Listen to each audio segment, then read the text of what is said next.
C-Doc again. Yeah! Yes, indeed it is. What's up, party people in the place to be? It's another Tuesday night, and welcome to another episode of It's C-Doc Again. Bringing you news, views, and interviews with fellow hip-hop heads and legends. Speaking of heads, I don't do this alone. Let's bring in my co-hosts. First up, she got her start in classic rap radio. Ladies and gentlemen, our lady from the heyday of K-Day, Jennifer Jenny. That's what I am now, just a giant talking head. It's not what I meant. God damn it, Jenny. Making me curse 58 seconds into the show. Jeez. Gotta be a new record. What's up? How's it going? All right. It's going. It's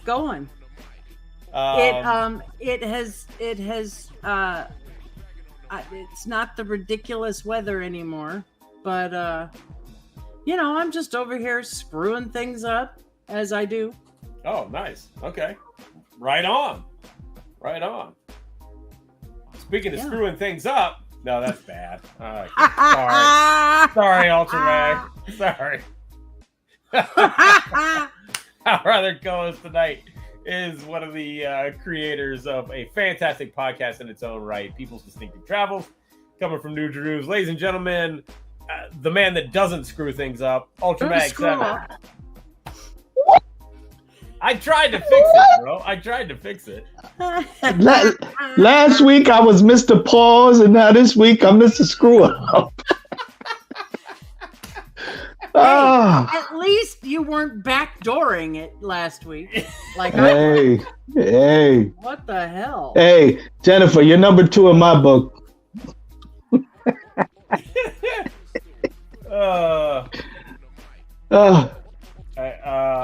Sorry, I got a text message and gotta send a link. What's up, Ultra Mag? How are you, sir? I am wonderful. I got some hip hop mail today. Ooh, what did you get, sir? I got a Tame One shirt. Wow.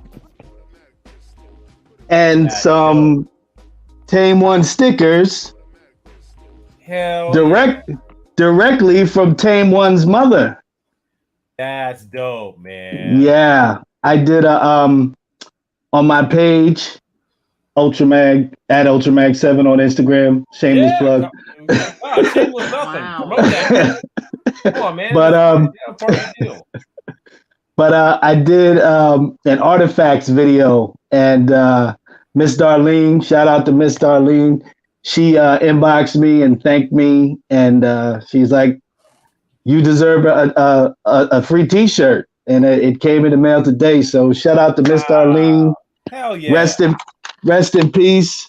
Rest in peace. Tame One. Yeah. Shout out. Rest in peace to DJ Chaos. Right. Shout out to Elder Sensei. Shout out. Yep.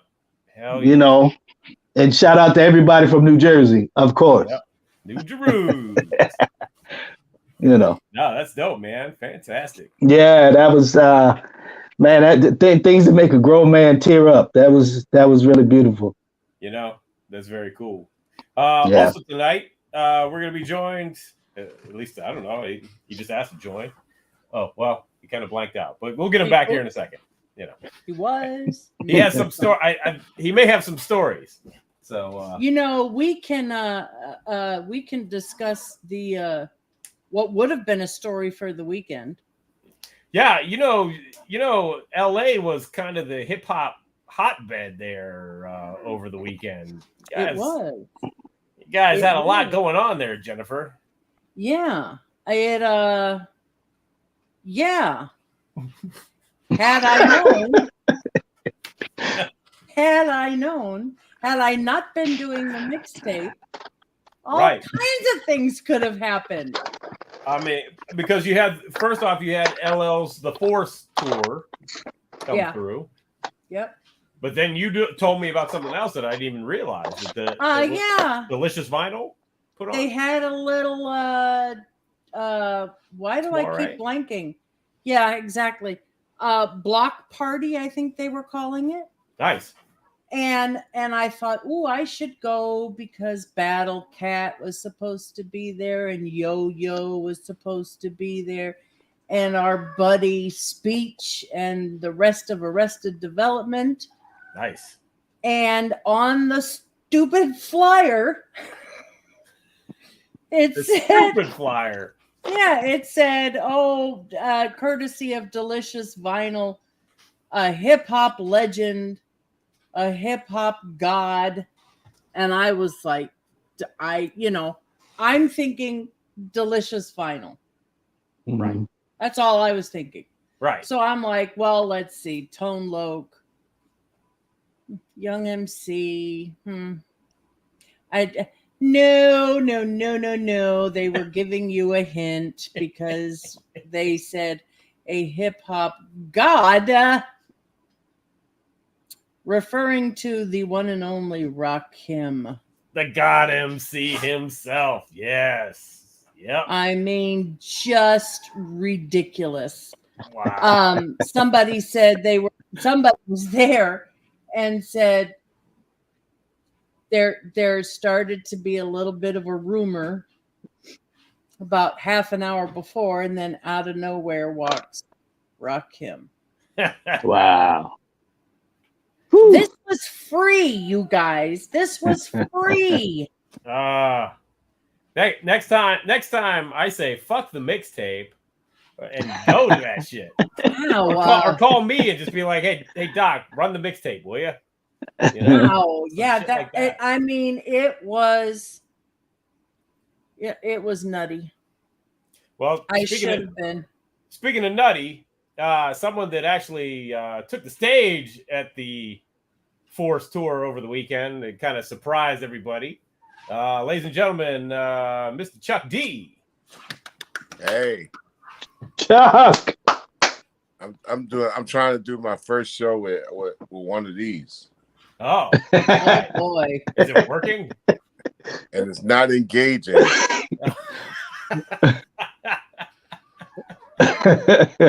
I'm using these more and more often, but I guess this ain't gonna be the one. Nope. I guess not. Because you usually see like connected, but it's probably connected. Oh yeah, it's connected to that phone over there. Well, I can still hear y'all. That's the problem. It's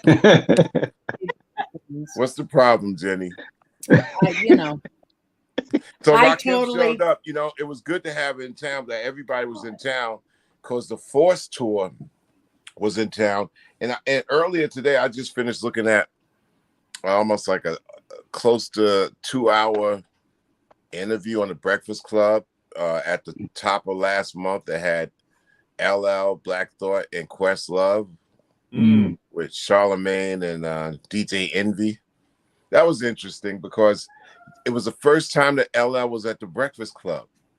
Wow. LL had reasons for not wanting to ever be there, but this was one of those things. So, and Quest and Black Thought was there, and I think Black Thought was there a couple of times, and that's when they try to test Black Thought, and he just unloads like 777 verses at you because he's a cyborg, man. Him and Eminem are cyborgs, man. Yep. They're cyborgs, and the Force tour is, after soaking in that interview, the Force is like what LL's trying to call his next album, but it was very insightful, and it was like they were like dons up there sitting, Quest and Black Thought and LL, and I didn't see that before I actually was invited to come on down, which was basically came from a text like, "Yo, we in town, come on down." That's as simple as that. So I was like, understand that as PE, C-Doc knows that we were asked by every single one of the situations for Hip Hop 50. Art of Rap, which is Mickey Benson, Ice-T's operation. Mickey Benson runs it. The Yankee Stadium one with Mass Appeal and Nas, and then also Rock the Bells and the Force tour. But we were like, no, we have to be able to do the show for 1520. Well, really, it was me because I was like, I'm not going to do those shows, and you could be with it, Flav or whatever, but I'm going to just go and pull up anyway to 1520 Sedgwick and also the Universal Hip Hop Museum out there at that park right across the street. So Yeah. I mean, it was about as what do you call it? Basic and free as you can get, as far as those two events. And I just felt that in hip hop's 50th is not like what hip hop could do for you, but what you can do for hip hop type of thing. Yeah. So Yep. I've played all year long and ain't been paid. That will change. That will change. I'm telling the world, that's going to change. I paid my dues this year of playing and not getting paid. I took it right back to Spectrum City days. Yep. And I gave it August. And in September, that will change. But anyway, yeah, coming down there was cool. I mean, Salt and Pepper just was phenomenal. Wow. Tore it up. I mean, Salt and Pepper just, I believe that the Rock and Roll Hall of Fame, the next campaign should be like, can we get in a group of hip hop women, 5 significant artists in there in a bundle? Because they've done that before. They've done that in 2012 when myself and LL inducted the Beastie Boys. And I sat at a table with Smokey Robinson, Sir Smokey Robinson. I seem like I'm dropping names, right? You're allowed. You're allowed. You've earned that. And he was there that night because the Rock and Roll Hall of Fame, which is a tough, especially back then, it's a little easier now, but back then it was a tough get in. I mean, you had to really get the right votes. The fans could vote, but they amount up to, I think, up to 10% of the vote. It's really a hard thing to get into and crack. And they have made a provision that the backing groups would get into the Rock and Roll Hall of Fame that year. Let me put this thing I have here. Bear with me. Because I'll give you the exact name of the groups just to be factual with the show. The Blue Caps. I never heard of the Blue Caps, which is, if it gets by me, it really got by me. Okay. The Comets. Okay. Wow. Okay. It's Bill Haley, right? Sure. The Crickets, Buddy Holly. Right. The Famous Flames, James Brown. James Brown. The Midnighters, Hank Ballard. Mm. The Miracles, Smokey Robinson Yep. and Claudette Robinson. And the Small Faces, which is Rod Stewart is in the Small Faces. Oh, yeah. Okay. Oh, okay. I was thinking about David Bowie was in the Small Faces, but he wasn't. That was another Davy Jones. Right. In the Small. So yeah, so that was the matter of fact, that year 2012, also that got inducted, because that was a big year of inductees. And we was in Cleveland. Beastie Boys, of course. Right. Donovan. Oh, right. Guns N' Roses. Wow. Let me tell you about Guns N' Roses. I was doing the after feed right in the back room, right? And they was going to me doing the post after feed, talking about the Beasties, and all the Guns N' Roses fans were pissed off that I was taking their induction feed because it's like, hey, it ain't my fault that they came and they wanted to get me in the back feed instead of covering what was, the feed, instead of covering what was going on the stage with Duff McKagan and all those dudes. Axl Rose didn't show that day, but all the Guns N' Roses fans are like, and I was like, well, none of y'all busting my ass, so that's just gonna be that. Laura Nero, and of course, closing down that night with a performance was the Red Hot Chili Peppers. Oh, that's right. Wow. Right. And every time Chad Smith was going around, I had the nerve to call him Will Ferrell. Will. And the thing about it, I wasn't playing. At that time, I couldn't make out the difference between Chad Smith and Will Ferrell. So it wasn't a joke.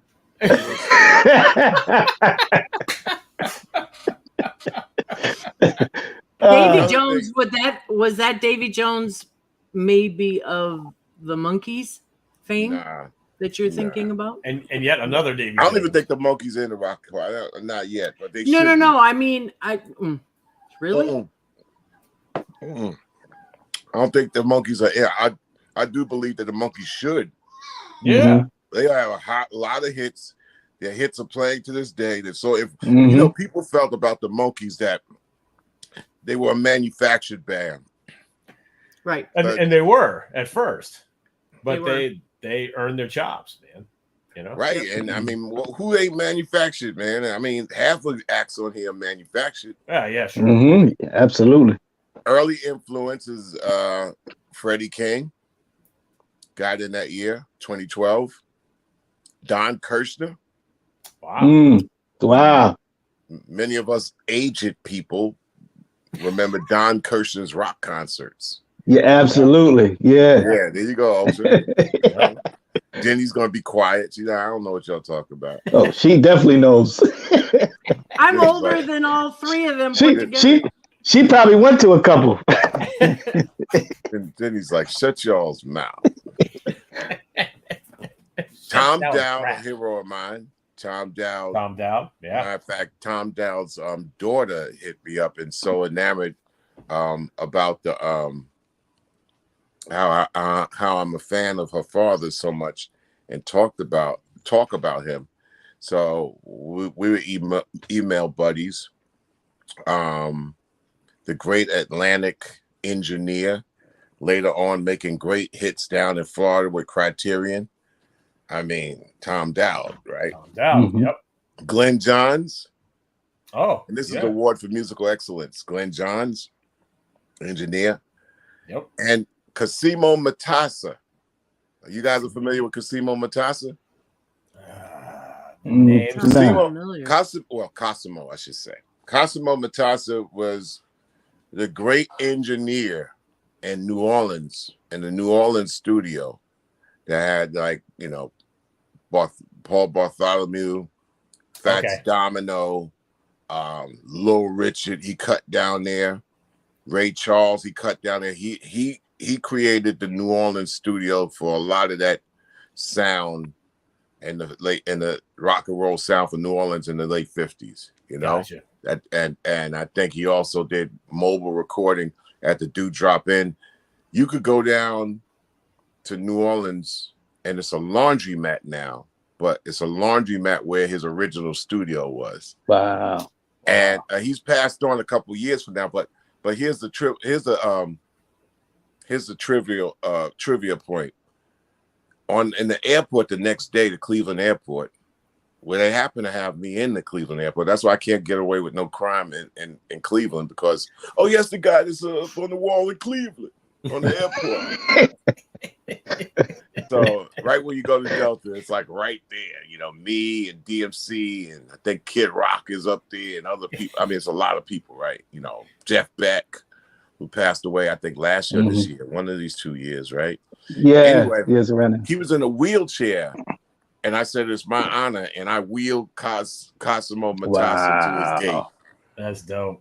Wow. Yeah, that was I said it's my honor to wheel you through the gate, man. So Chuck D wheels Cosimo Matassa to the gate, man. That's dope. So that is dope. And then he died. He passed away not that long after that. So wow. You get it in when you could get it in, man. So yeah. Seriously. Yeah, so I believe that you got to kind of put a campaign together. But I figure that we could put a campaign together for Salt and Pepper, Roxanne Shante, MC Light, Queen Latifah, who would be eligible. I think she's eligible now. 2000.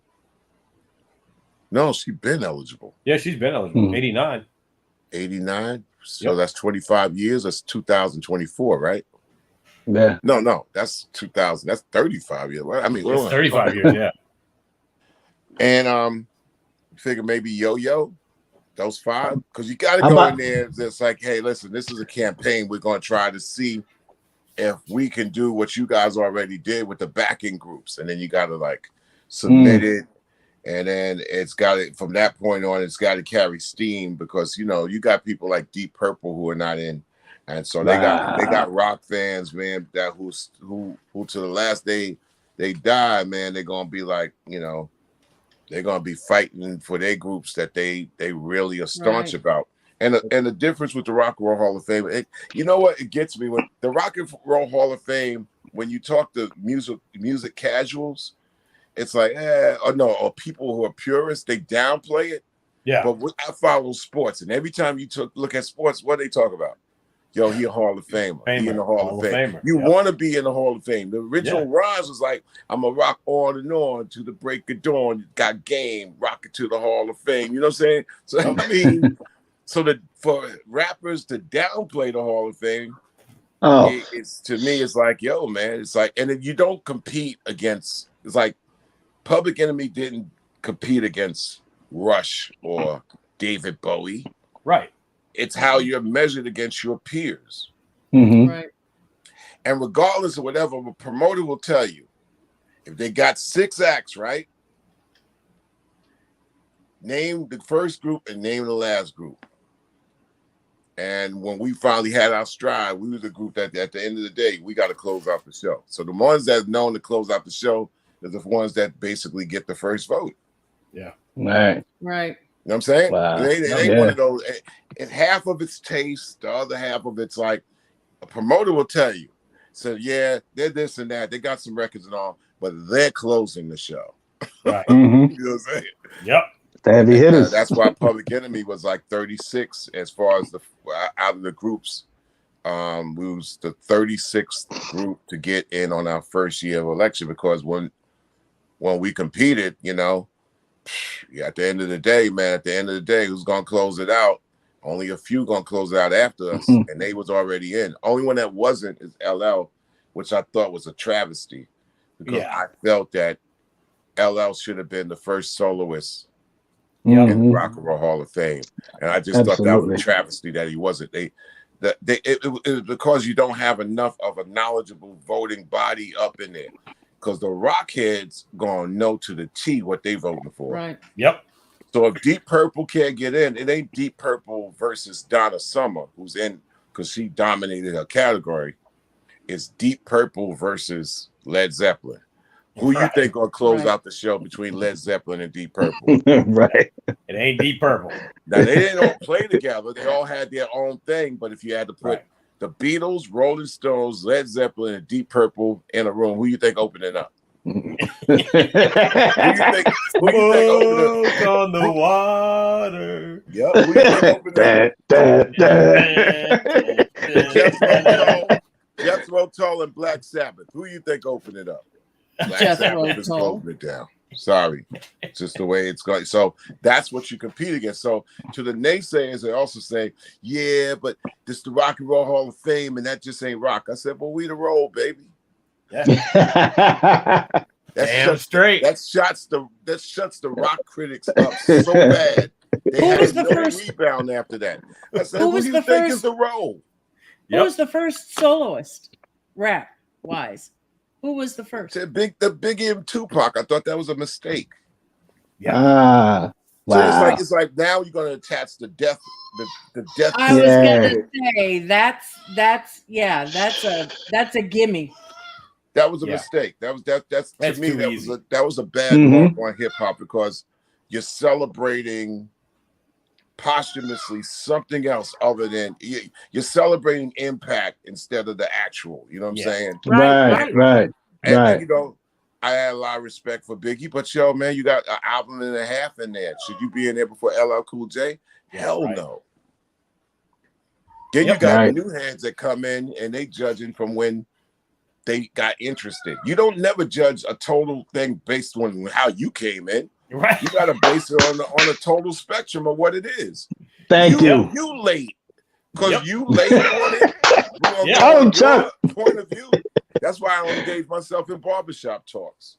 It's like, what? I'm gonna come in there barbershop talk, and I'm gonna say, I'm coming in there from 1974. So what the hell?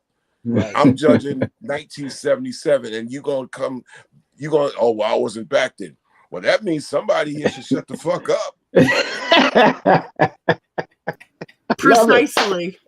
Oh, But you know, that'll get you into another thing in the barbershop. That's why, I mean, I cut my own hair. So, I mean, I don't get in no rap talk nowhere.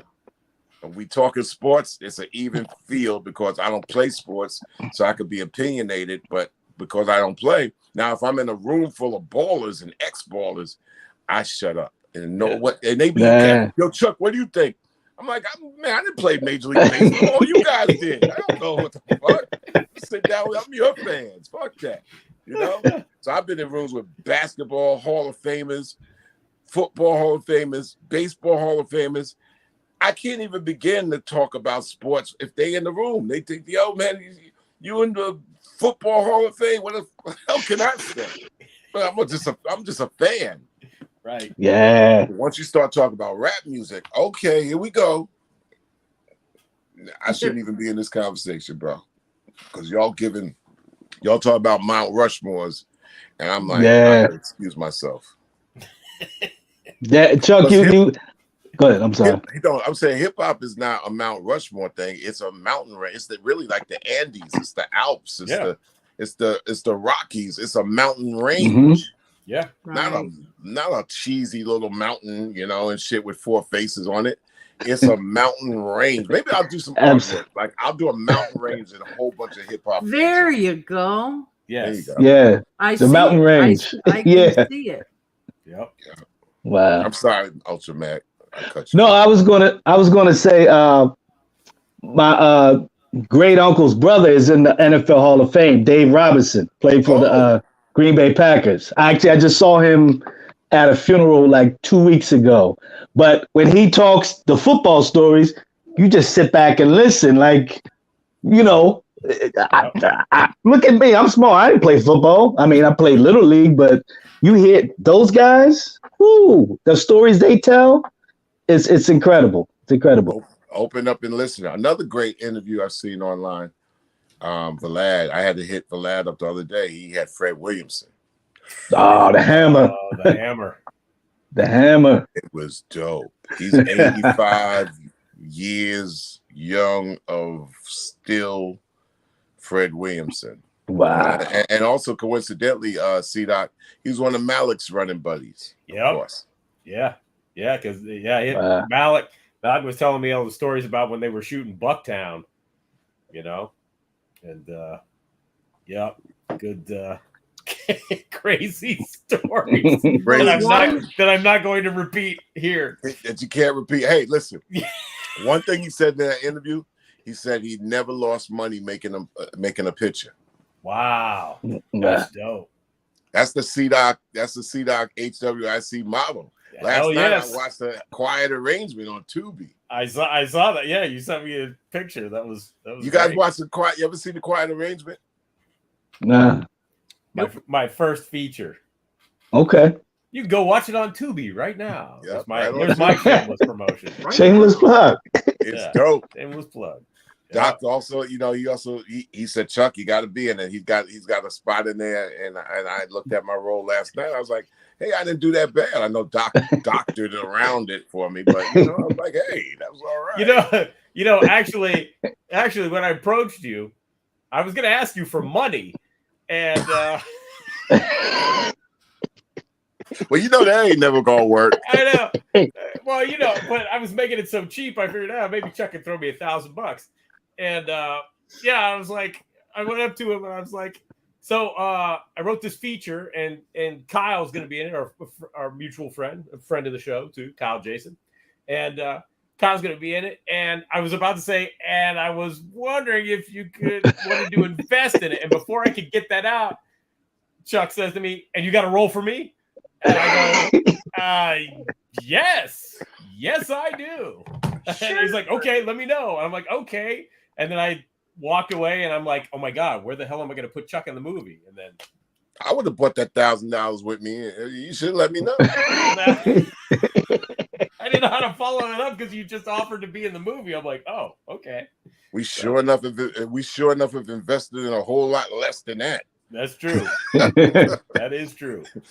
But we got a truck full of CD and DVDs somewhere. yeah. Yes, we do. Unfortunately, yes.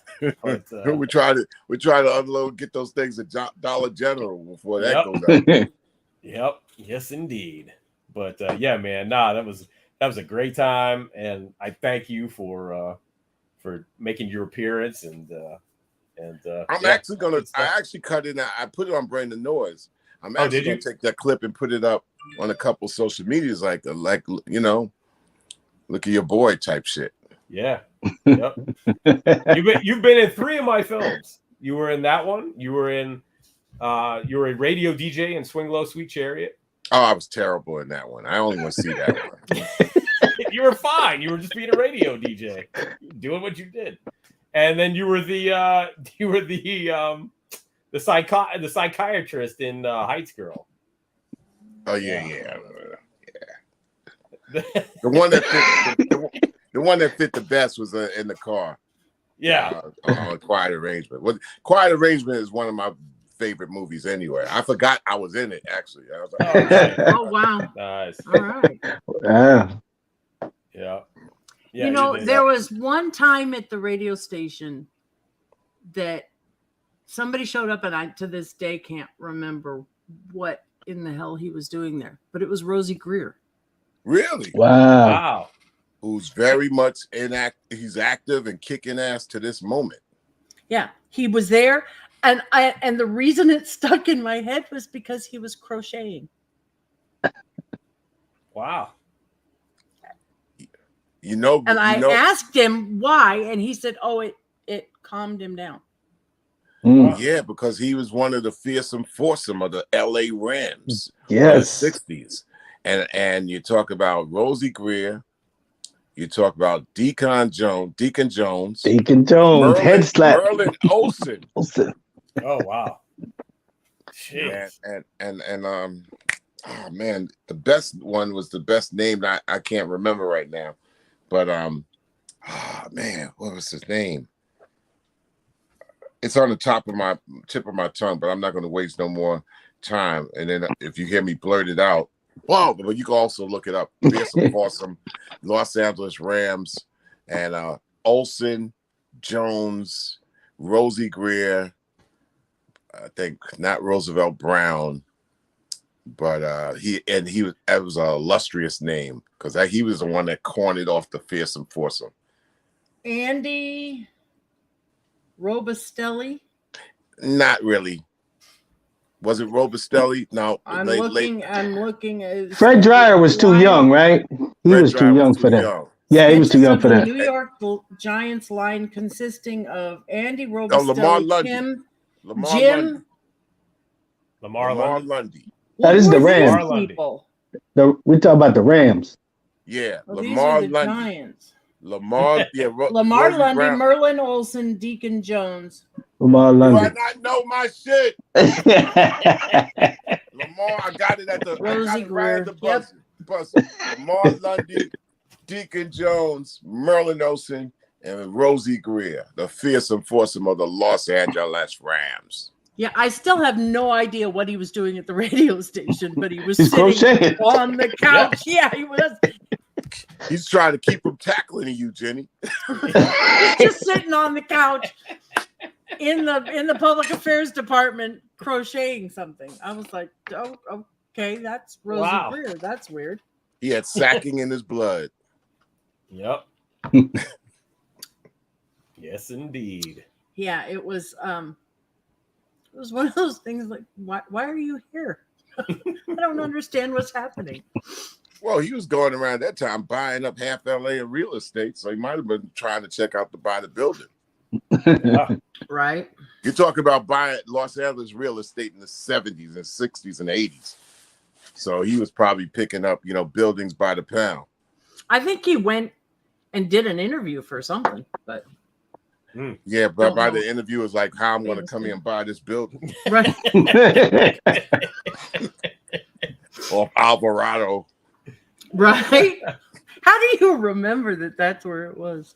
It's crazy. Yeah, well, that's the only K Day that I went to. It's like Alvarado. We're going to the hood up on an incline, and that's where the station and the signal is there. It was a Yep. It sure was. glorious time. That was a glorious Sure time. it was.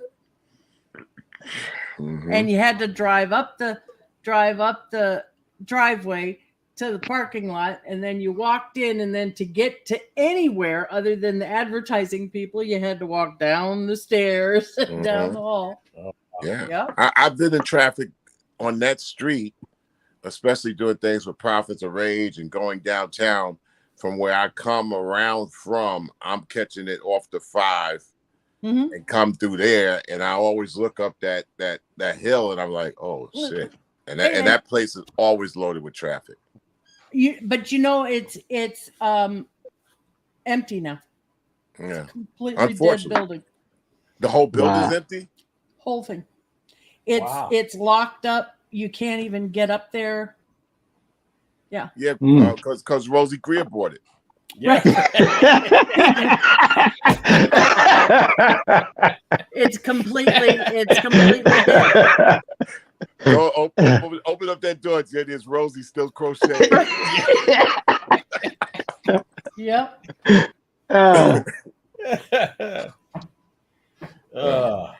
I just called to give y'all some intel on what happened at the forum, the fabulous forum.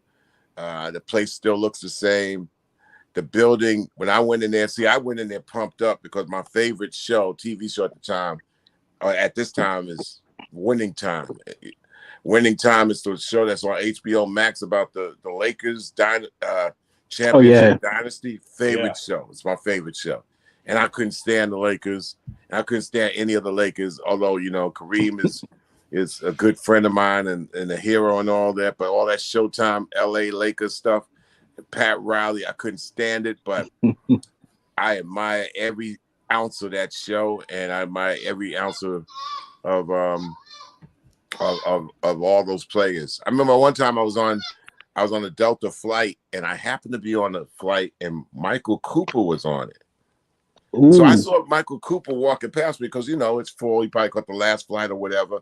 He's 6'5", and I'm sitting like kind of in first class. I don't know why, because, I'll sit and coach in a minute, depending on how the ticket is. And Coop walked past me, and I went back to Coop's seat and said, Coop, you got to sit up here. I can squeeze back next to the exit door and stuff like that. And Coop appreciated it. So that's wow. Yeah, I like to do that on flights. Like I did that once to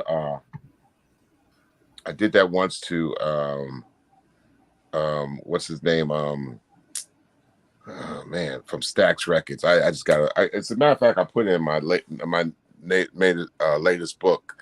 Stax Blues. Not Albert King, but man, now I gotta go to my book, man. Give me a second here, because I even put it in my art. And the thing about it, I had him sit in my seat. I went back to his seat because there's no way in hell I was gonna have this legend go back there and squeeze his knees up in the coach when it was only like an hour flight from Memphis to Atlanta anyway. Right. And Doc, Grits Ain't Groceries. He did Grits Ain't Groceries. Damn. Now I'm having my weren't you sitting next to somebody too from Memphis? No, I was sitting next to 8-Ball MJG. Yeah. Oh, and okay, that's sitting, what it was. And I just got a brain fart right now, so that's why I'm always because I'm on the spot, I can't remember the name because I spent it all trying Little to remember. Milton. Yeah, Little Milton, right. Thank you, Doc. Damn. I spent all the rest of my brain wave on Lamar Lundy. So when you went to the forum, doesn't it look tiny next to SoFi? It looks like. But I didn't even look at SoFi. Well, I won't look over there. I mean, and my daughter was going to Beyonce's show last night, So she went down in that area 2 days in a row. So I'm like looking at SoFi. It looks like an alien spaceship. Yeah. You know? But the SoFi's crap. Forum still looks like the Forum. I Mhm. can't tell you how many people died making SoFi. Really? Hmm. You can't? Three people? Mm-hmm. Wow. Died? Jeez. Mm-hmm. Wow. They fell? Yeah. Wow. Mm. Or There heat was- exhaustion? They hired, there were over 1,000, there were like 1,400, 1,500 people working there every day, Wow. Wow. round the clock. And you've seen it. So you know the big, Mm-hmm. what is supposed to be a roof. Mhm. They hired this I'm assuming Russian company to come and put all the fiber cables in, Yeah. Mm-hmm. and those guys were up running along the cables, smoking cigarettes, doing Wow. their thing. And one of them didn't tie himself off, Oh, Mm. jeez. which you're supposed to do, Yeah. and boo. Wow. And that was Yikes. the end of that. And because of that, because he hadn't tied himself off, well, not anybody's fault but his. Mm. Wow. But yeah, there were like 3 or 4 people who met their end building Wow. SoFi. Wow. Well, I was at the Forum, and it was cool being back in that building. I felt that I played that building twice with Prophets of Rage, so I never played it as Public Enemy. They wouldn't let anything close to rap like that in that. As you know, Jenny, they wouldn't let. When the Lakers were playing there, they ain't letting no rappers in that building. Right. I saw a concert years ago with a friend, and it was Earth, Wind, and Fire. So I mean, that's the type of stuff that was in there. But it was good seeing hip hop in the building. Excuse me? I think I saw Barry Manilow there when I You was think a so? kid. Oh wow. He turned the whole place into the Copa, huh? When I was a kid, I think that's where Barry Manilow or Sean Cassidy, one of them. I don't know. Yeah, Sean Cassidy. See, I have pop favorites, but Barry Manilow I couldn't stand. Nope. No, I don't. I wasn't. I Paul Anka I tolerated, but none of them were Neil Diamond. Right. Neil Oh, Diamond. you Barry know- Manilow Gordon was the Lightfoot. worst. Ugh. Who I'm was the talking worst? about Barry Manilow. He's the worst. yeah. Ugh. Except Jeez. he wrote all of the stupid commercial jingles. But I'm talking about when I was a little girl. Of You know, course. Leif Garrett, Sean Cassidy, Yeah. Barry Manilow was a big thing. Bay City Rollers, if they had. Oh, man. Bay City Rollers. How many other songs other than the Bay City Rollers song that we know that actually what was the B-side? Yeah, right? What did they perform at their shows? Just that one song over and over? Who again? knows? But I was always so excited when I got. All I can remember was I got the album, and the word around the elementary school was that one of their flies was open. Oh. And if you looked at the album cover, yep, that was the case. That's like Special Ed only had a one hand. It was on the album cover, looked like his hand was cut off. That's why he was special. Well, that's just, you could blame the Profile Records art department. Yeah. Independent record companies, when they did albums, if they had a mistake up in there, they was not getting it repressed. Nope. That was just how it was going to live. It was going to play out that way. We had not Right. like, this is a memo to everybody. This is Next Plateau Records, and we are not Columbia. However it's going out is how it goes out. But once I got past all of the Bay City Rollers and all of those guys, Sean Cassidy, Leif Garrett, David Cassidy, whatever. once, let's see, it had to be junior high school, and I heard Breakfast in America. Supertramp. Supertramp. Okay. And that was very, very good. Them and Queen, of course. Yeah. I cut off all my music as far as if I had to pick I speak about this often on social media that me, if I had to pick a decade and battle decades, 64 to 74, I battle anybody. I don't care, you tell. I accept no. And then a 15-year period is 64 to 79. I battle anybody's 15 years. Because after 79, I check out. I was like, yeah, okay. And I know it's weird because people are like, but then rap came in and then Public Enemy came in. But I felt that rap was the answer to all that BS that was flowing everywhere in 1980. Yeah. Now, of course, there's always exceptions. There was Chic, there's Prince, there's Michael Jackson, there's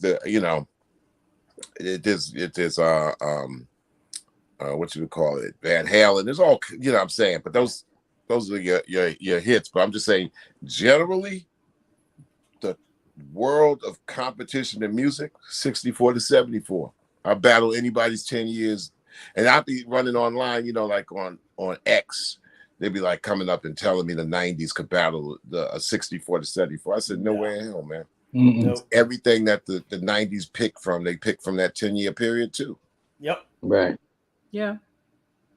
Yep. 64, 74. You got, come on. The Beatles, Temptations. It's like Hotel, Doors. I mean, it's like, you know what I'm saying? Yeah. And you still got, Elvis aficionado still got him up in there. Yeah, yeah. Mm-hmm. Yep. Fat and lazy and disgusting, but yeah, he was still there. NRA Elvis, right? Yeah. Yeah, but that was a tough pitch, 64 to 74. Then after 74, it got a little scattered for me. It was like pick and choose, and every once in a while, Barry Manilow would pop up on the pop station. Damn that Andy. Giorgio Moroder would pop up once in a while. Right. Okay. And then you had fake rock bands. So it was like, but there was something to Boston because Boston just was dominant and nobody knew who they were because they wasn't nobody. It was one guy. Yeah. But that song stuck, man. And then you had the first inclination of Aerosmith. Yep. You had Chic. Yep. Chic dominated George Clinton. So I mean, Here's a stupid story. All right. Elementary school disco, of course, is a big thing. Yep. Elementary school, and there was in the girls' bathroom. This is so stupid. There was a wall and this gigantic mirror, and if you stood just correctly at the wall and did, a John Travolta thing, you could see it both ways. I don't know how that happened, but I'll never forget that. Because it was just the dumbest thing ever, and all of the girls would stand there and practice their, Jenny, I bet you never knew that one day, September 5th, 2023, you would bring that mirror back into existence in front of so many people. It was so stupid, but it's one of those things that, because my sister is 7 years older than me, and my brother's 10 years older than me, and he wouldn't know anything about the girls' bathroom at the elementary school, but my sister would, and she would even say, "Did you stand in front of the door?" Wow. Because that was the thing. Somebody figured it out, either that or somebody's brother or sister passed the knowledge down. Yeah. And so, what you're supposed to do is you're supposed to stand at this wall in front of the mirror. Well, she was probably doing you like Partridge Family or something like that, or Hey, the Supremes. from what I understand, my brother looked a lot like Keith Partridge. So there you go. Oh, really? Okay. Come on, get happy. Yeah. Hey, yeah. Come on, get happy. Well, I came to just bless y'all with some updates of the forum, a fabulous forum show with the Roots and Rakim and Black Thought and Questlove and Tuba Gooding, who was up there. I mean, I made sure I stayed out of the way of Tuba Gooding. I didn't stretch well, so it looks like I did a lot of moving, but I had a slow, slight Achilles sprain, getting up out of the way of Tuba Gooding with that tuba dancing to fight the power. But so that would have been an accident. Too. Wow. And that guy can move. Yeah, that guy really was shit. He's got to do something with that big ass tuba. Yeah. Right? You know what I'm saying? What's he gonna do? Just stand there?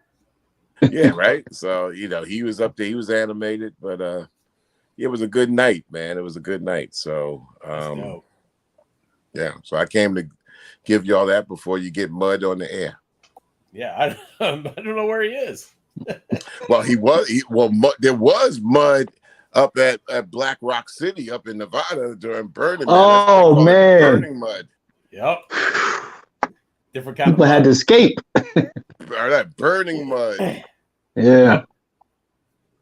That's what they get for burning fossil fuels in the middle of the fucking desert. Mother Nature strikes back. Oh man, right? I'm telling you. Wow. You know? Yeah, seriously. I've heard about it for years.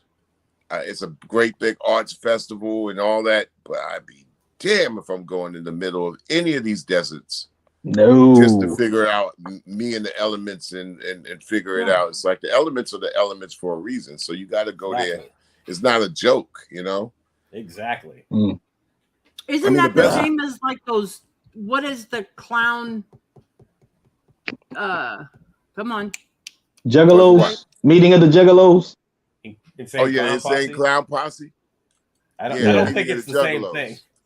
I wouldn't go to that either. Yo, they be throwing Shasta cans, man. Loaded Shasta cans, man, hurling if they don't like something, man. That's a group with guys I've always had. I had a quiet truce with. Yo, we good. Yo, you guys need the headline of Juggalos. Like, that's okay. We good. And I heard there's quite a few groups that have went there and headlined the Juggalos, gathering of the Juggalos, and it's a wild ass crazy time, man. And and so big up to the Juggalos, man. They had and have their own thing. So and I heard they pick like weird spots too, like like a dried up waterfall, like at the southeast, Indiana borderline and shit like that. Like they put on the show. Yeah, man. I guess, of course, they heard they put on the show, and I don't know if there's a documentary out on them. But yeah, hype style in the house. What's up? Yeah, he says the largest concentration of people with seven-figure bank accounts who are just dying to tell you about ayahuasca. Wow, the ayahuasca thing is getting around. And my ayahuasca experience is like, and I've told this quite publicly, but it wasn't about anything other than trying to figure out where my father's spirit was, and that was it. And once I got a sense of that, I was in this chair too. It was like, I was okay, I'm good, Yeah. But I you got people who recreationally go and like every other week, or they're part of a community and they just want to leave here. Yep. Each their own, Yeah. I didn't want to play around with the sacrament, but everybody's different. Everybody got their thing. But yeah, that's interesting. So they go to Burning Man. It's a thing. I mean, listen, 98% of the world wants to be entertained. and 2% entertain them. So I'm on the other side of trying to figure out what do I do to be on that other side of 2% of trying to entertain and see if people could check out a point of view for a second. So. Oh yeah, that's right. RA did play the Gathering of the Jungle. Yeah. Yeah. RA? That makes sense. Yeah, it does. It does. Yeah. That makes total sense. Yeah. Mm-hmm. Yep. Well. Yeah, he would be perfect for that. Yeah. RA is you talking about RA the Rugged Man? RA the Rugged Man. Yeah, he's RA the Rugged Man. When he's not getting jacked for his car and Yagfu front videos, he's Strong Island's own RA the Rugged Man from Smithtown. And I'm not revealing anything here because he already put it on social media, but there is a new song coming up with Chill Rob G, Sadat X, and RA the Rugged Man. So wow. Just putting that out there. Coming soon. Dope. Coming soon. I could believe that because RA and Sadat, RA, whenever he comes to the States again, he goes to North Carolina because that's where his mother is, I think. Gotcha. And Sadat lives there. Yep. Mm-hmm. And RA and Chill Rob they did a record together before, so it was Rob just reached out. The lab came to be. Wow. Dope. Yep. But first, I got another record I got to finish. MistaChuck already knows what that is. So yeah, it's crazy. It's crazy, and it's meant to be crazy. And the crazier, the better. Yeah. To me, I think in the near future we need some more records like what the WTF is this. Yep. And it was a great conversation. I saw LL and Black Thought and Quest with the Breakfast Club because LL finally got it that I make records for myself. You can't be making records for somebody else. Yeah. Not at the stage and age that you are. You got to just do what you feel, and that's it. Mm-hmm. Yeah. Right. Yeah, exactly. Once you start counting numbers, and a person like LL, you're already successful in, 6 or 7 things. So you're gonna go to a canvas and look around for people to pass you the paint. Right. Yeah. That's backwards, In the beginning, you're coming out of the blocks, you might have to follow instructions as much as possible to get you out of the blocks. And I need help to get kind of known for my thing. But once you're known, right. And especially in this day, you don't need a purchase order. Back in the day, somebody said, you know what? We're going to drop you. And in order for you to get in these expensive studios, it's going to be on your dime. And we don't even know if you can get in there. And even if you do get a recording, good luck, buddy, trying to get that recording to vinyl. Yeah. And good luck getting that vinyl distributed from your house. Yep. That was the nightmare. The nightmare was having 5,000 pieces of vinyl in your living room. Yep. You guys know what 5,000 pieces of vinyl in your living room looks like? Yeah. I've seen it. Yeah. 5,000. And that's just 5,000. Yeah. So when we talk about people like, oh man, he just sold 5,000. I thought they, remember back in the day when somebody sold and they would be like, oh, they got dropped from the label because they sold a paltry 213,000 records.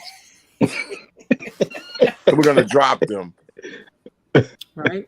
Right? 213,000 records would get you dropped, man. 1,000 records. Wow. You only sold 68,000 records. That's a shit ton of records. That's a shit ton of records. And if you want to know what a shit ton of records are, 68,000, have 68,000 records in your living room. Yeah.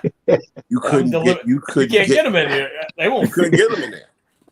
You couldn't get them in there. You couldn't get them in there. So when digital distribution came along, not only did we embrace it, we was like, oh my God, this is great. Right, because we don't have to touch anything. Yep. That's how I felt about that forum show. I had to touch anything. All I had to do is touch the mic. And right before I got on the stage, Ra Kim was on the side. And I said, Ra, you want to bless the mic? Ra grabbed it. bowed to it, put his head on it. I said, I can't go fucking wrong now. Rakim blessed the mic before I grabbed it and got on stage. I can't go wrong. Rakim blessing the mic and going up and running into LL and Black Thought. I better not fuck up. You know, so I didn't mean to be dropping names, but you know. Nah, come on, man. Come on, I'm man. still pissed that I didn't go to the damn block party. Yeah, that was a place to go. That was a place to be too, Tinny. Yep. Definitely should have been in the place. It was definitely that type of thing. And you know what? That type of crowd. There you go. There you go, Ultra. That type of crowd. Let's say you couldn't gauge that crowd because you're talking 40, really 35 to 65. So they're not going to be up on every song. So by the time this was like later on in the set, people were like, I'm sitting my ass down, But that doesn't mean that they wasn't digging when the act was finished. They were like sitting there clapping like this, like we're used to seeing audience do, Yeah. It wasn't Travis Scott audience by far.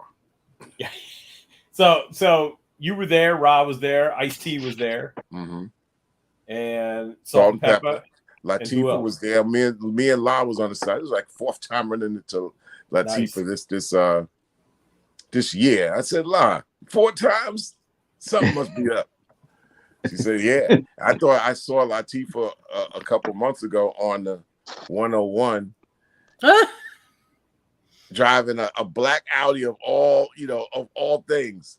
So I said, now I want to ask La, what's that? Because you're driving, and I looked over there like 3 times. This is like 2 months ago. And I looked over there, and sure enough looks like Latifah. I know who Latifah is. And I looked over there. I said, that's her. But you know what? Yeah, we in traffic, so she's going to keep going or whatever. So I said, next time I'm running into La, I'm going to ask her. So sure enough, I ran in. I said, La, was you driving? Da, da, da, da, da, da, da, da. And she like, nope. Okay, that wasn't. And then she says, well, it might have been. I'm like, what? Because I was like, I sure enough looked like her, but then I said, yeah, was it this car black Audi? And she's like, nah. Wow. Well, it might have been. Great answer. I know, she said, maybe it might have been. I'm like, yeah. That threw me more for a loop because if she said nope, I would be like, okay, I'm vindicated. Right. Wasn't just my mind playing tricks on me. But then La said, maybe. I'm like, okay, all right, I will leave you alone, La. Oh, yeah. Who was the guy who played oh shit, he was Beetlejuice. But as you remember, I also ran into your boy Batman. Tone Loc. I ran into Tone Loc too backstage. That's who I totally figured was going to be at this block party. But Tone was backstage, baby, taking pictures. Need to get him on the show. I know, right? I told it's like one of those things where I think I need and Dom, as you know, she plays a good assistant, but this is not really like so I kind of like need a yes person assistant that I'm never gonna have. Right. So therefore, I'm never gonna have an assistant yes person and stuff like that. Here's a card. No, so I kind of like to do these things myself and go. But the thing about it, it's so much sometimes going on that you're like, okay, let's take a picture. Let me get your number. Boom, here's my number. And then there's somebody else to the right and then somebody to the left. And it's like, and I don't go in there with a purpose of like, let me just chop it up with everybody and get their number. They get my math and boom, boom, boom. But Tone would have been a great person. I think I got a number. Because I'm trying to go also in there and like saying, I got this app out.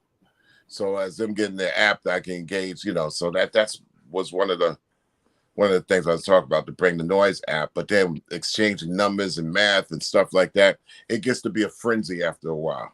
And it's like, okay, people coming to you, you're going to people like, oh, and then the further you get off to like the side is that slim little area between crowd and also the side of the stage and and all the side stage equipment that it's like becomes like, okay, I'm the hunter and the hunted at the same time. Yeah, there's too much going on. Yeah, There's there's a way lot too going much on. going on. I saw Lil Ice, and I saw Darlene. Wow. That was good seeing Darlene. Of course, all Ice crew, Evil, and I saw Henji and everybody. So yeah, nice. You should have been there, Jenny. That's part of your crew there. I know. I know. Even Ice-T. I mean, I spent so much time. Yeah, Berg tore it up. Berg just tore it up because the level of those body count reps. Only a few of us really know this at that level. Is that when Berg is 65, and he did a small medley for the New Jack Hustler from Original Gangster. Mm-hmm. And that medley, it's like he's kicking it like this. I mean, it's like I said, yo, man, you got to be strong to kick that hard. And you just got to be strong to kick that hard, that type of flow and that type of strength on the mic, which they don't really do anymore. People get help. They get all kinds of background choruses quick.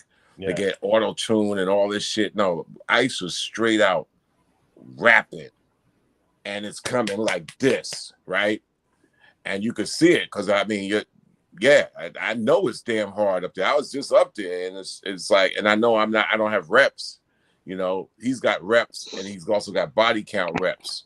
So for him to just get from the medley from Original Gangster to New Jack Hustler, then catch a small break but still talk, and then go into colors, I'm like, you need some good core to do that. This is why the people have to talk about what the new guys and the old guys.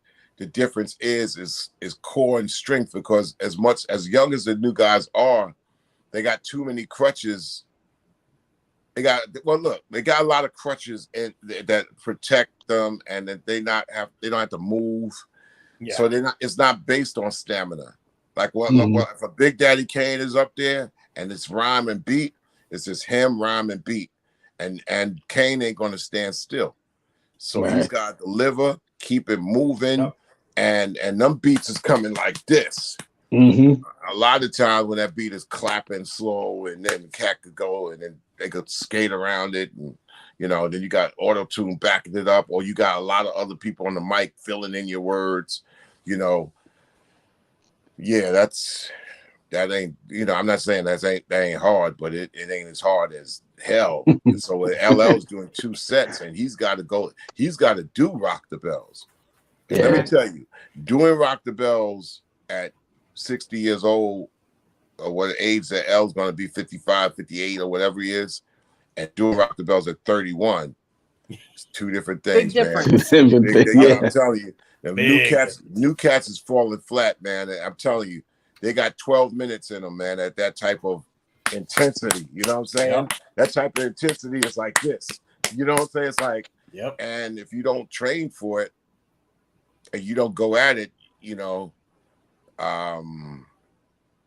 is why this is the difference between performances and shows. That another thing that the new guys at least have as another crutch is the advent and the use of screens, because now screens are a whole part of the performance where people watch the screens.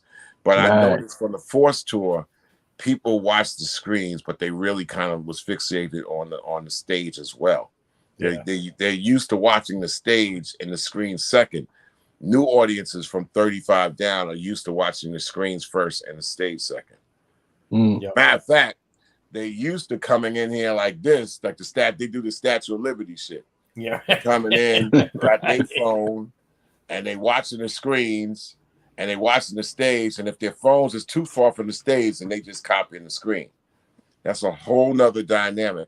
What it does to the entertainer on stage, it buys you stamina, it buys you time, it buys you air, because you ain't got to move all over the place because the camera's following you. Yeah.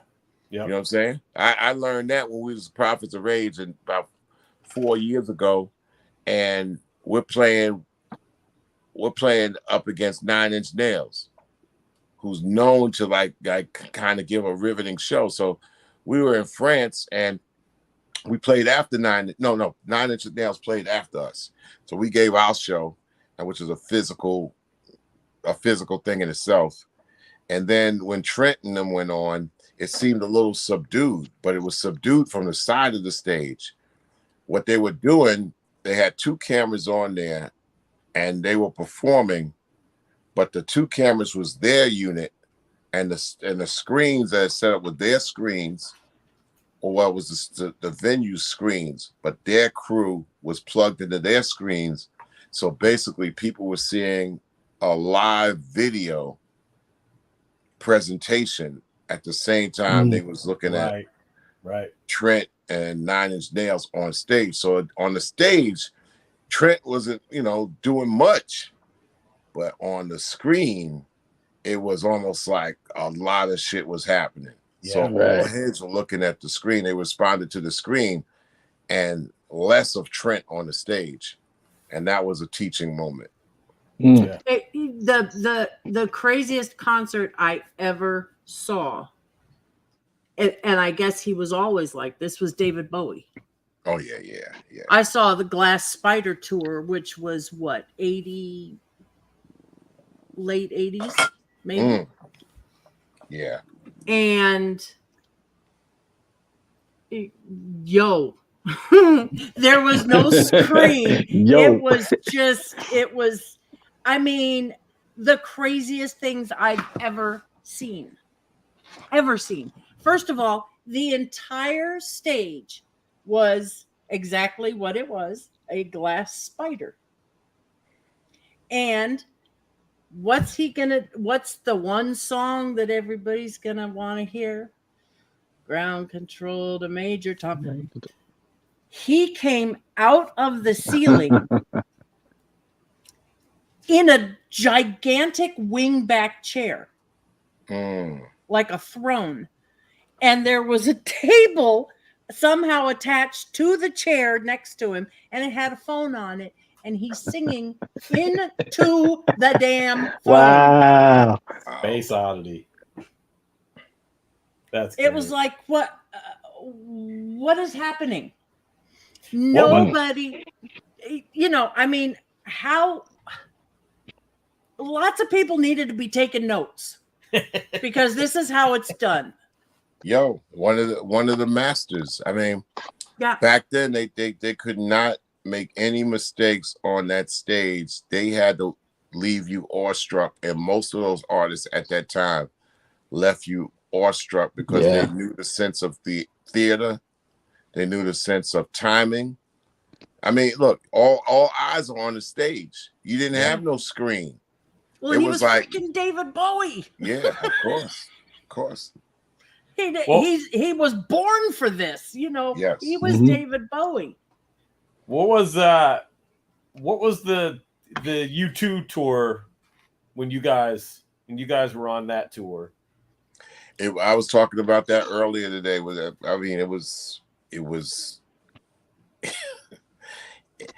It left you so awestruck that the whole time I was just trying to grasp the magnitude of why.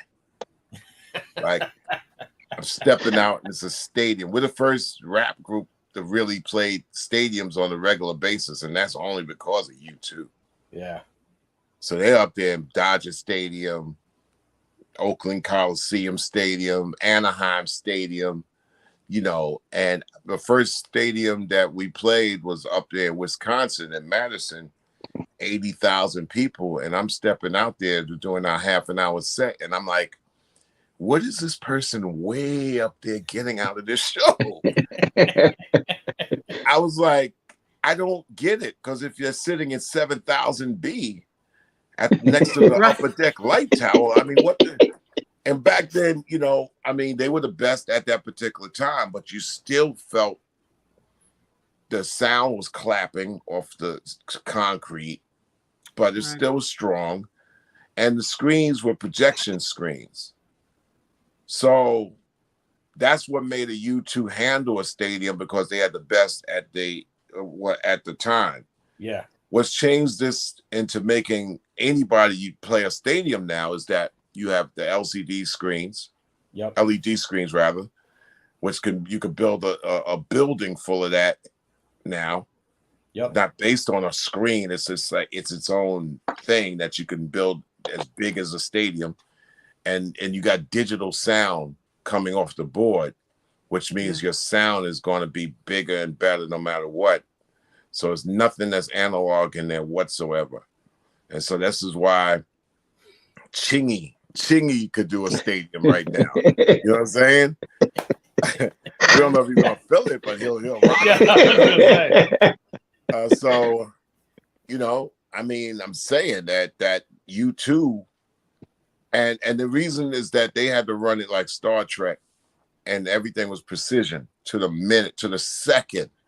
They wasn't playing around with paying overtime for a stadium. You understand? Overtime on any arena or any stadium will slash your budget tremendously. So the crew, and especially in unionized states, like if you're in Birmingham, Alabama, we played the stadium in Birmingham. Alabama didn't even have a union.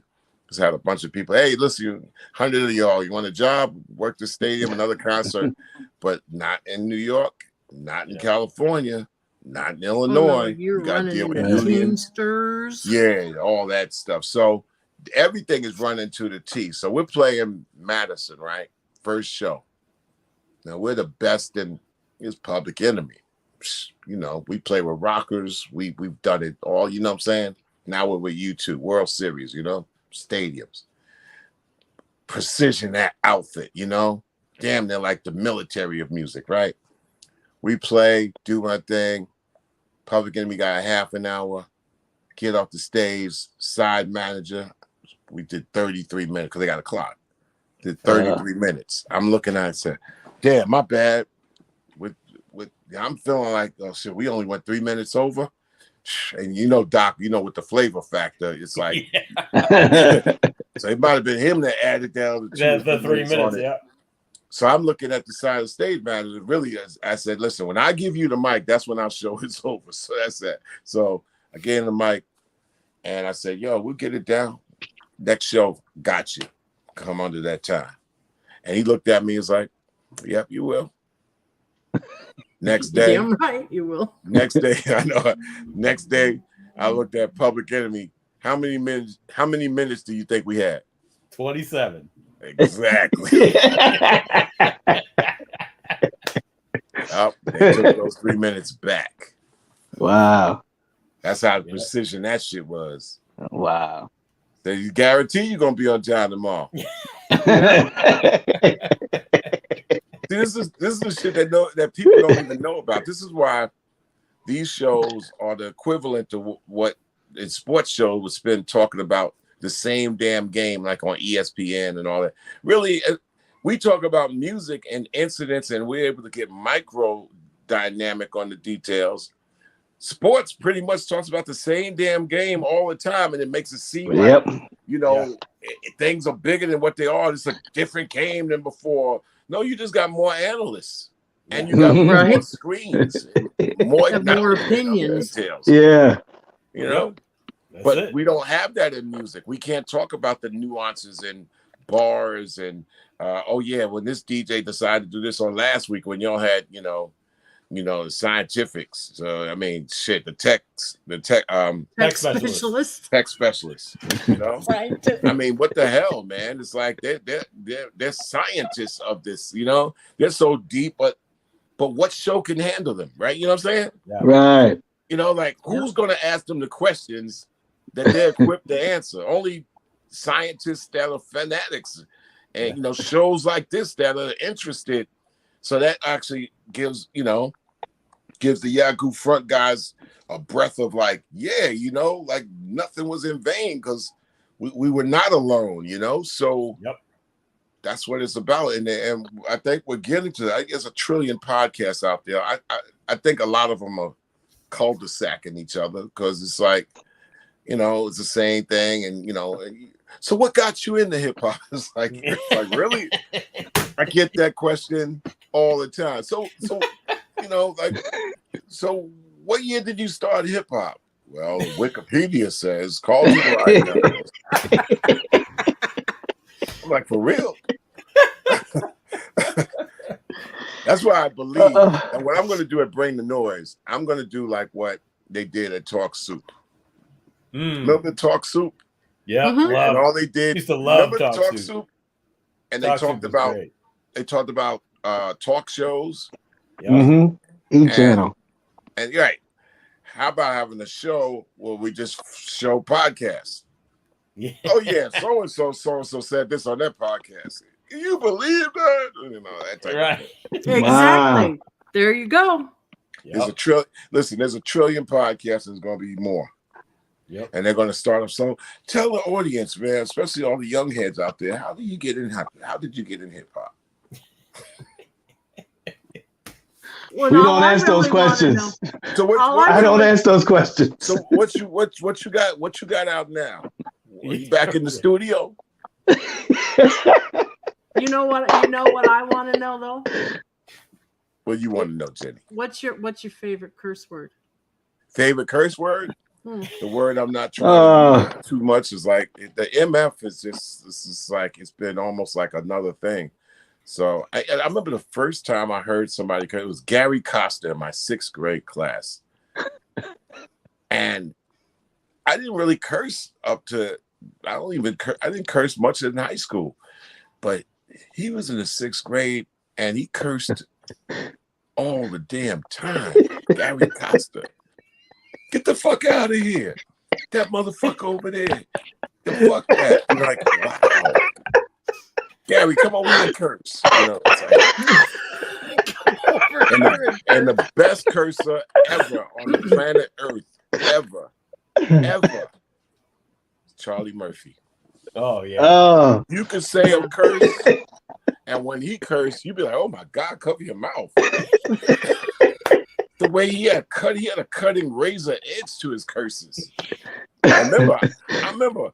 I give people Charlie Murphy from 1976.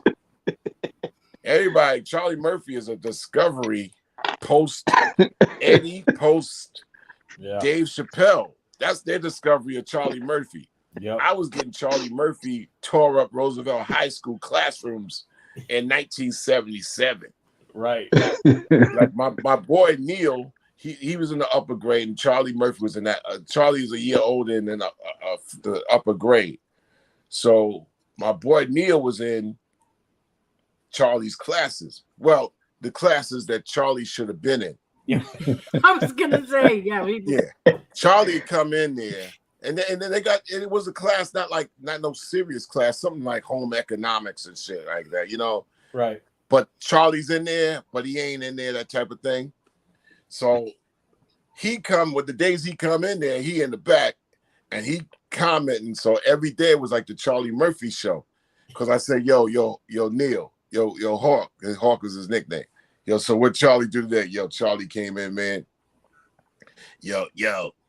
And then the guy, like, Roosevelt is his own story. So Roosevelt High in the 70s, it's its own movie. So one of the running jokes is like, guy named Smooth Hammond. And Smooth was a smooth dude. He was smooth. He's a basketball player. And he had this walk. So he got his hand behind him. This is 1970s, back when cats is like, yo, that type of thing. So cats is putting extra sauce on their style if they're a cool dude. And Smooth was a cool dude. His name is Smooth. Right. So he walked in and got his hand behind, yo, baby, what's up? These cats is wearing afros. Charlie said, yo, Dad, what you got your hand out trying to have the world give you 5? It's like that type of stuff. And the class breaks up. They got called timeout, kick them out of the class, that type of stuff. And calm down. That's the type of high school I was. So Charlie Murphy had the Charlie Murphy show in 1977. And he didn't know it. It's the days he would show up and broke the class up with jokes. Because Roosevelt was a town full of ball players and comedians. And we added music because Hank was the musical end of it, spectrum. So ball, comedy, and music. So by the 80s, I mean, it epitomized you had Eddie Murphy, Public Enemy, and Dr. J all at the same time. Wow. But the whole Wow. town was ball, comedy, and Yeah. music in that square mile. And when I tell you that that was a funny town, it was like before, people were able to get guns and threats of real shootings and gangs and stuff like that. You snapped. You got snapped on, and if you didn't have the ability to snap up and be quick, you just went home and cried. You ain't beating people's ass. You know what I'm saying? When the guns came in around 1979, that's when it equalized the person that felt he was humiliated to come back and fire up. So what's funny now? What's funny now? Pop, pop, pop, pop, pop. And the guns and the drugs came out of nowhere in 1979.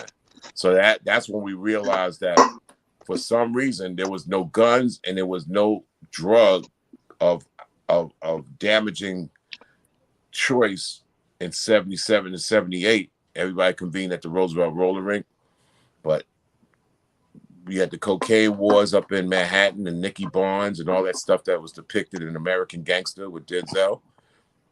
So all that drug, gangster, gun stuff was infiltrated through the metropolitan area, and then you start seeing like cokeheads become crackheads in a couple of years. It was crazy. Yeah. Wow. Yeah. Yep. That's why we call it COINTELPRO. So what we did in the early 80s,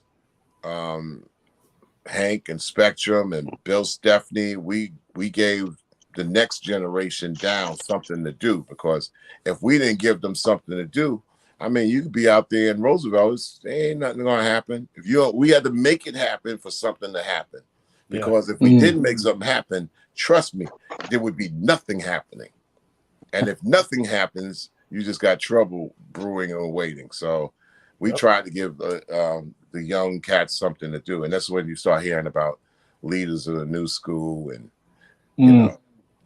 Charlie Brown, Busta Rhymes. The first group out of Long Island significantly to get label record deals was actually the Choice Five out of Uniondale, Long Island. And the Choice Five broke down into two groups.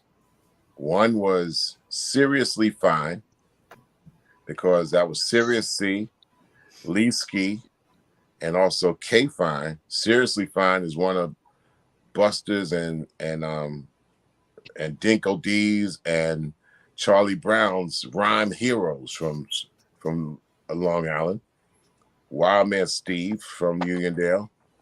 And then you had Woody Rock, and Woody D was part of the Choice Five, but then he all of a sudden kicked himself out of the group and got a record deal with Uptown, and he's on the Uptown Kicking It compilation album. And everybody was like, wow, Woody D he got a deal before Choice Five. And we debuted all these guys on WBAU. Really the first MC out of Uniondale was the guy MCT, who rhymed with Mantronics. Yeah. So I like to know where he's Wow. at. He was like, and it wasn't really like, they wasn't really making it known that T was from Uniondale. He was just keeping on he was, every single person in the towns of Long Island had rank, but when the cat made a record, they jumped that rank. I remember it was a guy always, he was like a cat that I kind of brought into. I mean, I was like the leader of MCs as an MC, but not as a rapper, but I could do that. But after I got 21, 22, and with Spectrum, then it was like, how could I make it better for these MCs? And Uniondale used to have a guy named MC Avenue. MC Avenue, and he's no longer here. There's a lot of people no longer here. Uptown E was another young man who had a great WBAU presence and tape, and he passed away 3 weeks ago. So It's like really, to get these stories. And then also the Deadly Two MCs, and later on his name is OB, ESDOB. He was the guy that I got to try to give to Rick Rubin. Oh. Instead of me I tried to have OB be me for Public Enemy #1. And we recorded them to 2-inch. OB had a great voice, good look, a great looking guy. And when we submitted that to Rick was like, nah, I want you, Chuck. So that's how that whole problem started. Wow. The problem. Then he said, why don't you rap with Dre in Original Concept? They need a rapper. But I said, but they already got, I wouldn't do that. They had G was the main rapper on Original Concept. They had their own operation, but we related, but so yeah.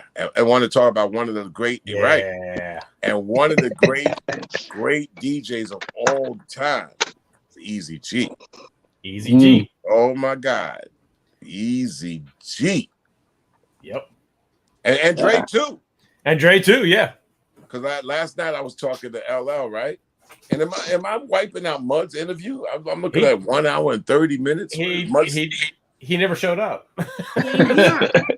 Oh, so you saved this, Chuck. Yeah. You saved us from like yeah, right. They're like, right. All right, now I'm up at the plate. Wow, up at that shot, bitch, hit her. Yeah, Easy G. And the thing about it, I was telling L, when L gave me a call, LL, and said, come on down. We at the forum getting down, come on down. It went full circle because the story I told L and I told a lot of people was a full circle. Because back in the day, we were doing gigs for WBAU, and we was going to have Mastodon Committee. Did I tell this story on the show before? Never told this story. So we promoted shows with WBAU, and we would take groups that sort of like were kind of like on the downside of something hot, and we would build them up because we couldn't pay top notch for a top group. We want to pay a little something, especially in the 3/4 area of an act going into a little bit of a grace period.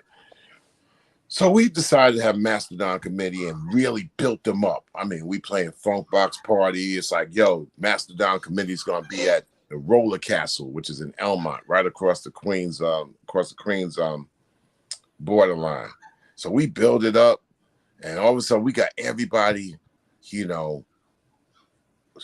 everybody's focused on this Roller Castle gig. People in the beginning, but the closer you get to the date, and then nothing else is happening either, then that date becomes the target date. So a lot of kids showed up at Roller Castle. And you know what? I can't find Mastodon.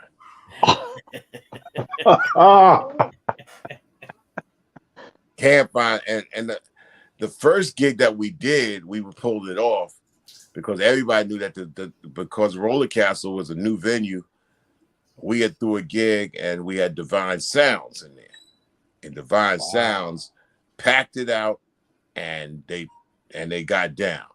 Wow! And speaking of Divine Sounds, one of the greatest songs of all time. The greatest 12-inch, one of the greatest 12-inch, underrated, underheralded 12 inches of all time.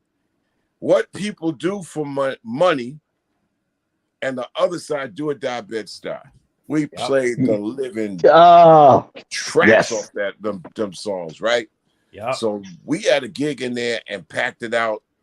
Divine Sounds did their thing, and so we threw another gig, and Mastodon Committee got built. So people judging basically, okay, BAU, Spectre City, they got this thing, Original Concept. They got, man, we went to the Divine Sounds gig. That, Roller Castle was the spot. So we finally built that up, and sure enough, can't find Mastodon. I looked through this, I thumbed through 510, I go in the drawer, and Hank Shockley and Harry Allen recently had gone to Manhattan Center, which used to be called Benjamin Franklin High School. And they went there because I would stay back and kind of control the gigs as they went back and recruit and got numbers. So, or be at the station. So Hank and Harry go to Ben Franklin to get T. La Rock's number. Because we're going to bring T. La Rock out to Long Island. But we got to get this information out. Right. So they go there, right? And they go there, and when they come back out to 510, I'm like, yo, y'all got Tila Rock's number? And you know what? They came in, it was like LL. I'm like, what the fuck is it? What you LL? I'm thinking about, some like, what the fuck? You get Tila Rock's number? Yeah, we got Tila Rock's number. But we got LL. This kid LL. I'm like, okay. So it was in the book, right? I'm like, then later on, LL, okay, he was opening up. It was like some sort of little, this is a Def Jam gathering, almost like our Spit Slam gatherings, right? Yeah. Yep. LL Cool J, Tila Rock, So the same book, I go into the drawer, right? This is like a year later, baby. And I open the book up and it's got LL's number in there. It's Tila Rock's number to LL. I said, let me just call to see. Hey, hello? Phone rings. Then the person picks up. I'm like, hey, is LL home? This me? Who this? I'm at the radio station, BAU. Yeah, I'm familiar. Chucky D. Yeah, I just took a stab in this, just saying, I had your number, and if you ain't have anything to do tonight, we got a thing at the Roller Castle, and I need a judge for our rap concert. What are you doing tonight? And L was 17, just turned 17, so he's, cool. I'll stop through. Of course, Saturday night. What else would a 17-year-old be doing, right? Number one, I'm calling like, okay, he's 17. He ain't got a gig anywhere. Well, whoa. Okay, right there. Got nothing to do. Comes by. Shows up. Now, this place is packed, right? They're kind of looking for Mastodon committee, right? Right. But we got a rap contest and cats are spitting and L's sitting right there on the stage. I'm like, we good. We got LL. I think he just had, we played the hell out of LL, the second single and shit like that, Rock the Bells. Yep. And so one thing led to another. The gig swells up more, right? Dre gets down and LL gets down with Dre, just rocking. And then to a point where he would stop Dre on the turntables and rock a cappella from the roller rink DJ booth. Wow. Me and Don's mom swing out the back with the money. Nobody's mad. They're still rhyming. He's still rhyming, and Dre's still. LL, you saved my life. Full circle. The other day, LL was calling me. Yep. Yo, Chuck, come on down the forum, man. I go down. I'll be there. I go down there with Dominique. Me and Deb's daughter. Yep. Full circle. I explained it to L. L didn't remember. Wow. He said, I said, you remember that, L? He said, nah, I don't. I'm like, it's a lot of water under the bridge. Wow. So LL makes that call. Here's another time LL saved my life. We on tour. This is 1988. We out with Run, Jazzy Jeff, Fresh Prince, EPMD, JJ Fad. We play in Rochester, War Memorial Coliseum Arena up in Rochester, 20,000 deep. We played Nassau Coliseum the night before in Long Island. LL came out on the stage. Remember, we were indoctrinated the year before on the Def Jam tour. Right. This year, LL ain't on no tour. He's just a 20-year-old kid with nothing to do, right? 1988, right? He's like, his chops are like, he just want to show up or pop in. So L just decides to come up to the Rochester show. And Rochester, most of y'all people out there, because it's Rochester, New York, it doesn't mean that it's close to New York. Yeah. Rochester, New York means it's 5-6 hours upstate New York. So he goes upstate, wants to just travel with the tour. We get up there, and for some reason, Flavor says he wants to fly. We take the bus up there. We at Rochester. We go, you know what I'm saying? We in the arena. In the arena. Flavor get up here yet? He's got 9 flights to fly up from LaGuardia. From LaGuardia to Rochester. First 4 flights, he ain't making it. 3 o'clock flight. Okay, this was a good time to get in here at 3 o'clock, so you could get in. You know, we do sound check or whatever, or you just go to the hotel. We know that you're here. Flavor ain't on the 3 o'clock plane. Well, there's one coming in at 5:30. Flavor ain't on the 5:30 plane. Knowing at 6:15, Flavor ain't on the 6:15. It's one getting here at 7:25, and we go on what time? Are we going on 9:30? Flavor ain't on the 7:25 flight. 20,000 people out there. Wow. We in the middle of it takes a nation of millions to hold us back. We are the ones that, okay, you know what? Yeah, we know everybody, but we want to see Public Enemy really bad. This is August. This is August. No. This is September. No, this is late August 1988. So you know that album is roasting. Wow. There's an 8:30 flight getting in, and we could get them from the airport right to the venue. No Flavor. 9 flights are missed. Wow. Gotta go to now. We in the dressing room. There's a 9:10 that'll get them in. You gotta go straight to the stage from that. We going at 9:30.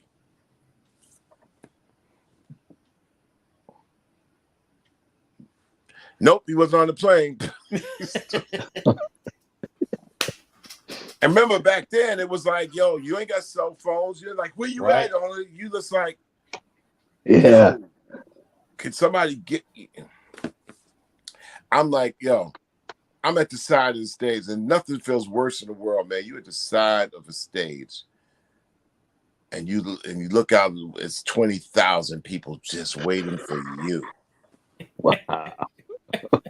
And no Flavor. Waiting for you and all the expectations, and they don't want to hear no ifs, ands, or buts about it. They want it just like it's been sold to them. Yeah. Public Enemy, Chuck D, Flavor Flav, S1W, Terminator X, you know, like, and also the MC of the event is pouring it on. Man, y'all can't wait to see Public Enemy, huh?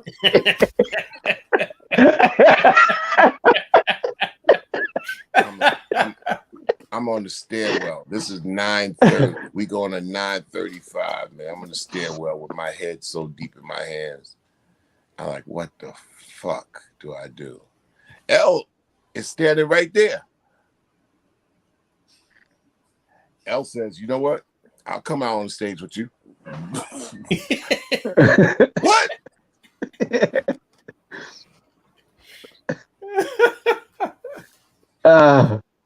I come out there. My whole thing is like, you know what? Don't drag it out. Let people know right the fuck away. Yep. The magnitude of the problem. Yep. Come out. Public Enemy comes out. Da-da-da. What's up, Rochester? Let me give you the heavy news. Flavor Flav ain't here tonight.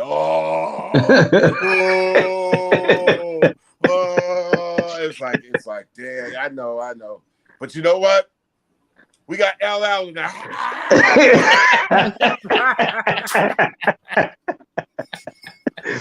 LL saved my ass, man. That's 2 times to save my ass. There's another time, but I'll save it for another day. Wow.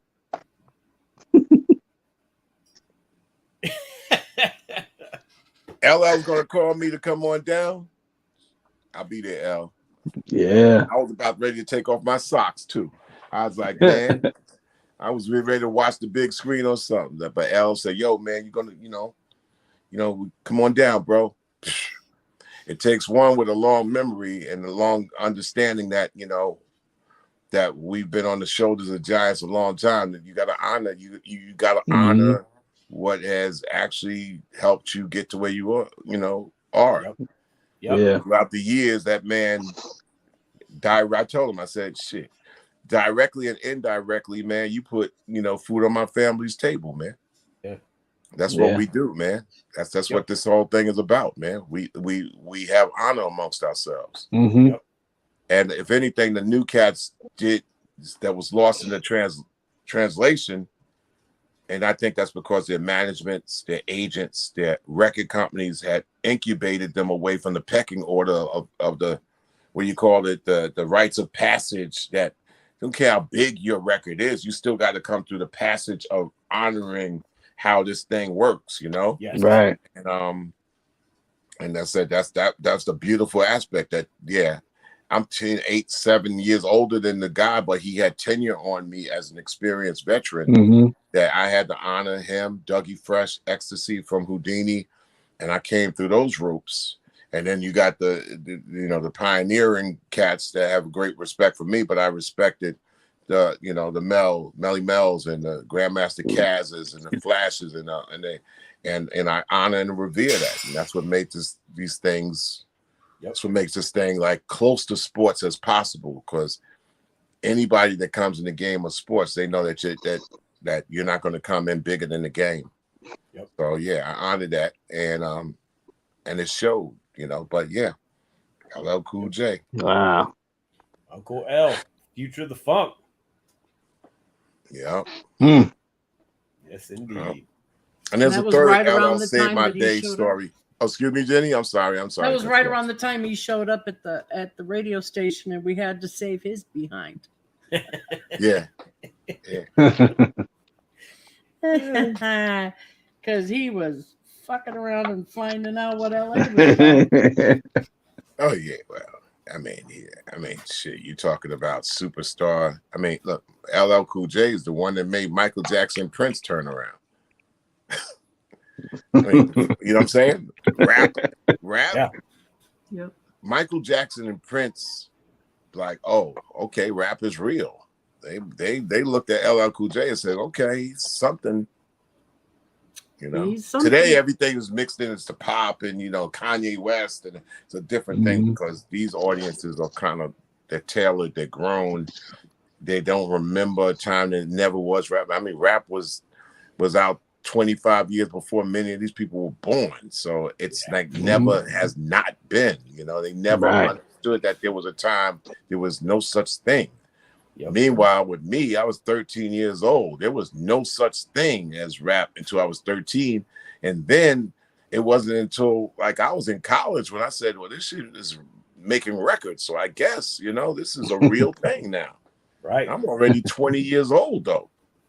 So that first 20 years, if somebody said, if I was in high school, they said, you know what, Chuck, you're going to be in the Rock and Roll Hall of Fame making records. I'd have been like, I'd have laughed them out or whatever. Fuck, I'm doing what? I can't sing. I can't sing a goddamn lick. Making records, doing what? What am I going to do? I ain't going to tell Richard Pryor jokes. What the hell am I going to do? I mean, I'm telling you, that's the absolute 100% truth. You said, oh, yeah, you're going to be making records and you're going to be doing concerts. And I'm like, to me, records were like, okay, Earth, Wind, and Fire. You know, I used to have my guys. I grew up with two friends, Ed Johnson and Neil Hawkins. And they could sing a little bit. And their favorite group was Earth, Wind, and Fire. And Neil lived around the corner, and he had his 68 Nova. And we always had to go to Neil because Neil had a car. He's only 1 year older. So to go to all the college gigs, we got to go around to Neil's house, knock on the door, and wait for him to get up out of his pajamas and stop looking at the Yankee game, comb his fro, and now we're going to get ready to go. You know what I'm saying? And the time that I'll be sitting in the back seat, and him and Ed got an afro like this, him and Ed in the front seat singing Earth, Wind, and Fire songs. So they singing Earth, Wind, and Fire songs, and they turn and looking at me, and he hit a high note. Everybody tried to be Philip Bailey. And I'm like, what the fuck you looking at me for? I can't sing. know what I'm saying? That's what music was. They singing, you know, and my favorite group was the OJs that they've always made jokes of. Yeah, you like the old Jays. Or you like the second rate. We Earth, Wind, and Fire fans. You like the Commodores. They close, but they ain't Earth, Wind, and Fire. I said, you know, I like Earth, Wind, and Fire too. And, you know, but I thought the Commodores could hang, you know. Commodores but are Earth, dope. Wind, and Fire was like Michael Jordan, and Commodores was like Magic Johnson. Yeah. You know what I'm saying? All right. And the old Jays were just like, you know, Oscar Robertson or something like that. You know what I'm saying? And now, no laughing matter. The Big O's the Big O, but you know, like right. Earth, Wind, and Fire. Earth, Wind, and Fire in 1974, 5, 6, 7, 8, 9 was like they could do no wrong, man. And then live too. Yep. Earth, Wind, and Fire do a live concert with people just talking about the magic tricks. Yo, did you see Verdi White, man? He was playing the bass upside down, man. It's like all people were talking about in school after the Earth, Wind, and Fire show was how they had their minds blown. And how Philip, but nobody got Philip Bailey because Philip Bailey is hitting notes that nobody can hit. Yeah. Who do you got in the Commodores to do that? You know, I mean, Lionel don't reach those notes like that, you know. Right. You know. Yeah, because you know the Commodores, they some country boys, and Earth, Wind, and Fire is just.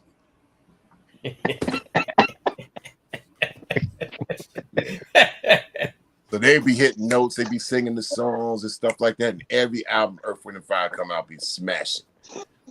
And it was like, yo, so what's up with your Commodores? What's up with the OJs? I said, Traveling at the Speed of Thought was OJ's album. Traveling at this, Living for the Weekend. They was like, yeah, man, but they old, man. They OJs. Go figure, right?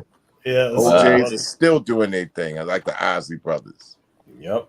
And you know, same with Earth, Wind, and Fire. But Earth, Wind, and Fire. I would like to see, you know, I would love to see the Commodores, you know, just be able to get a great lead singer and do like, but we're at a different time, man. You know, Kool and the Gang. Yeah. Kool and the Gang, when they switched up from being really funky into being like, we're gonna just give middle of the road type songs with JT. Yep. People laughed at, you know, people were disappointed, but that's what carried Kool and the Gang another 30 years. Yeah. Yep. Damn straight. Because I mean, it's a world of difference between Joanna and Ain't Get Enough. Time. Of that funk stuff. You know, like, it's like, I remember being in 10th grade, man, and I swear to God, all a band had to do is they didn't have to be the record, man. Jungle Boogie was so hot in 1974, man. Man, there's 5 records I'll tell you was so hot that it was beyond dancing, man. You had to punch somebody to get off what was in you, like Jungle Boogie, especially at the breakdown.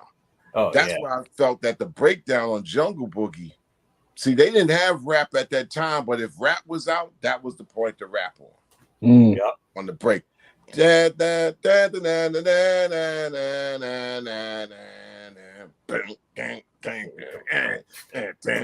But you see, he almost was spitting.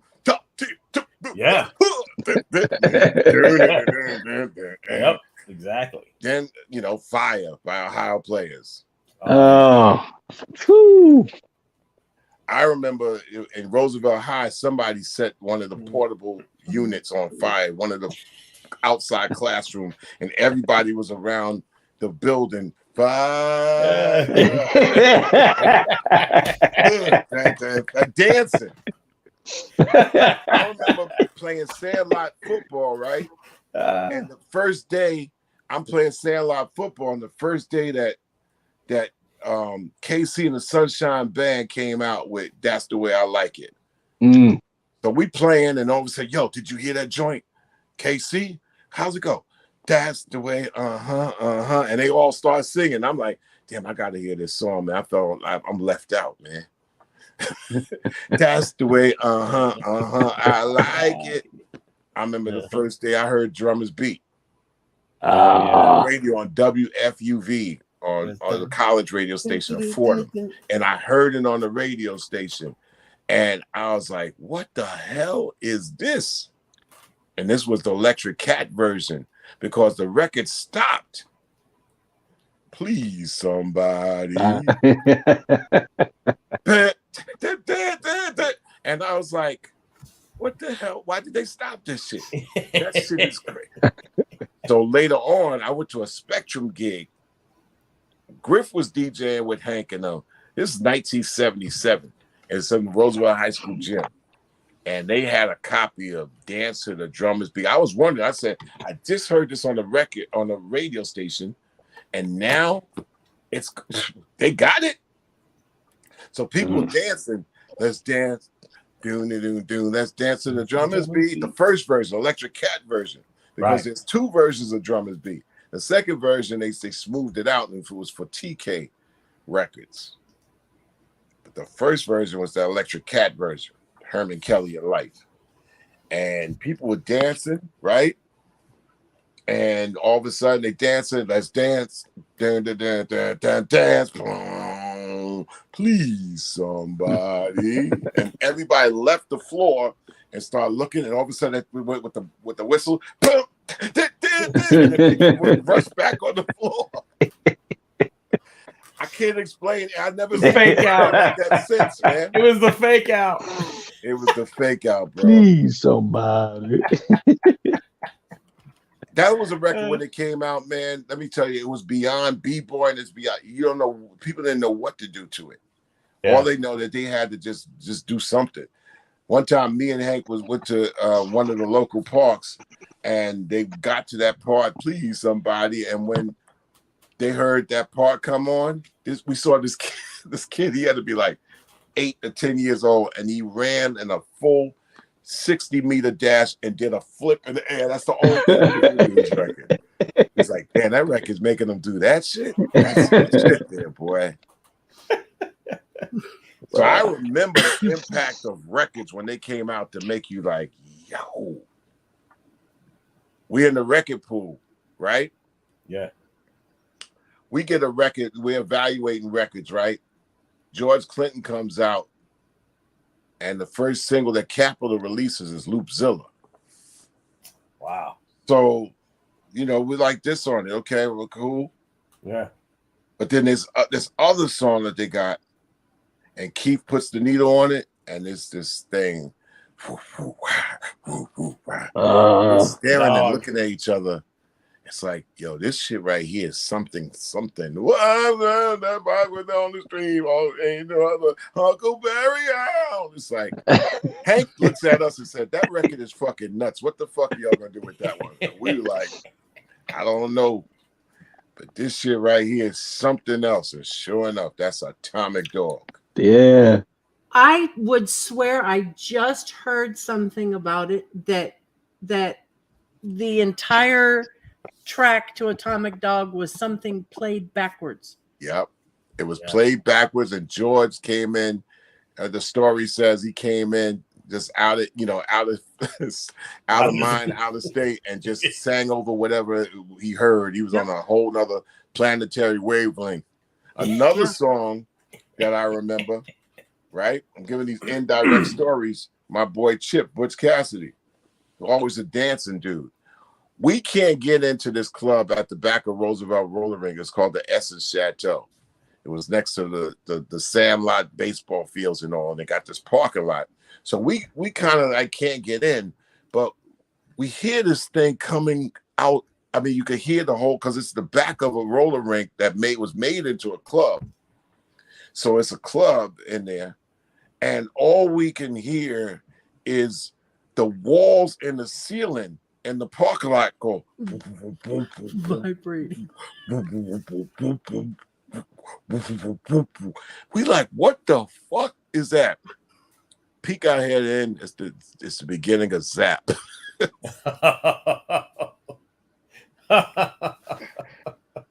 We say, what does it cost to come in here and get some of that sound and just listen to that shit? And somebody say, oh, that's Bootsy.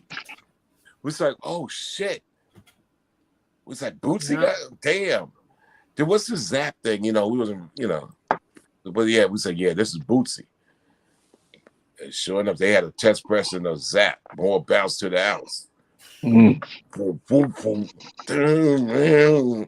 We were outside, and that beat made us pay to get inside. Yeah. I says, no way, I I'm can gonna see stay that. outside. I got to get close to that. That's the beauty of music, people. Yep. It ain't never returning like that, because listening, it was all we had. We didn't have visual. Mm-hmm. So Right. what we heard was everything. Yes. What we heard was everything. It's just like I said, we're in the parking lot. I'm good. Yeah. I got to get in there to get some of that. Yeah. Mhm. The door opening up, Right. you hear all the mid-range. I was like, what? Are you kidding me? Bootsy? More bounce? Yeah, it's Bootsy, but it's called Zap and got these other guys with it. Yo, man, Roger Troutman. you remember when we were in Brazil and Lord was doing that club thing? Yes. And before he started his set, the DJ that was before him played that joint that Miles Benjamin chopped that wood. Yeah. That was like the same sort of thing. I was like, Same what sort the of thing. fuck is this, man? What is this record? Yo, man, that shit, that was one of those times, man, it just knocked me on my ass. That's why I said, like, recently I send Doc, Ultra and Jenny. I send Doc every once in a while. I send these music, because now, because of online and streaming and this, that, whatever, you could get so much out there that never emerged before. Mm-hmm. Yeah. That you never knew out there. That probably sold 2 copies, but they just couldn't climb through the promotional obstacle of getting a song distributed or throughout the mountain of funk. And whether it's on old radio stations that's introducing the cut, I'm listening to an old radio feed and I'm hearing them introducing a Syl Johnson album I never knew existed. Wow. It's the same album that got different strokes on it, but it's Wow. an album. Wow. I did an album. Sure enough, iTunes got it, but iTunes ain't going to be no good if you don't know what to look up. Yeah. Right. So I'm hearing the DJ from 1969 said, "Oh yeah, baby, that's Syl Johnson. This is called da da da da da da. That's right, baby. He gonna be in town, And you hear this song, what the fuck is that track?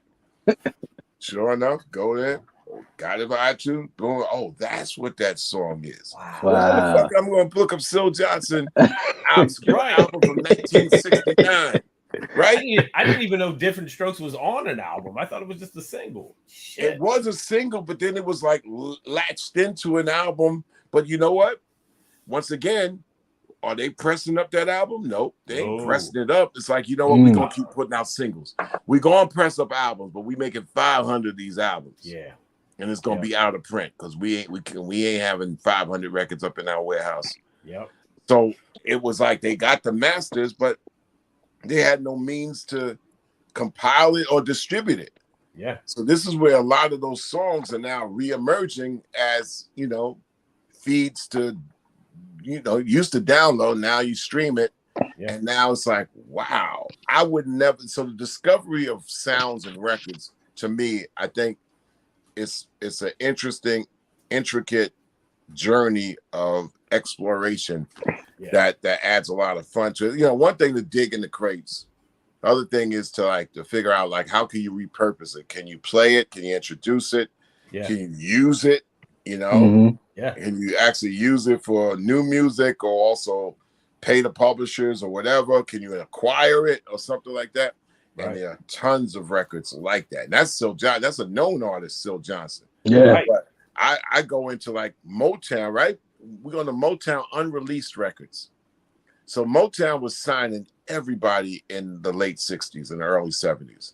but they wasn't releasing everybody. Yeah. They only got but this much promotional budget for everybody. So they'd be like, yeah, you know, you cut, we signed you, but we're gonna put it on the shelf.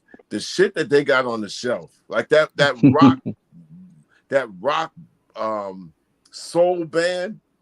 Well, I forgot the names, but you know, they made like it's about 8 cuts that they did in the summer of '67 that Berry Gordy just wasn't, you know, they just didn't pass the test. You listen to them joints today, you're like, damn. Yeah. They even got like, of course, you know, a lot of the yeah, and this is heard before, you know, Neil Young was at Motown and Rick James was his lead singer. Called Ricky James. Yeah, they called them Minor Birds.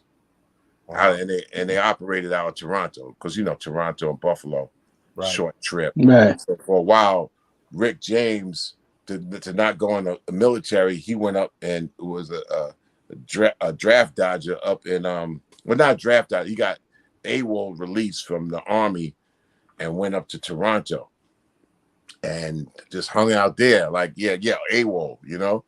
So that was up in Toronto, which is a car drive from Buffalo, a short one. Yeah. He began to hang out there, and that scene in the 60s was really kind of bohemian, hippie, you know, bands, you know, cosmopolitan city.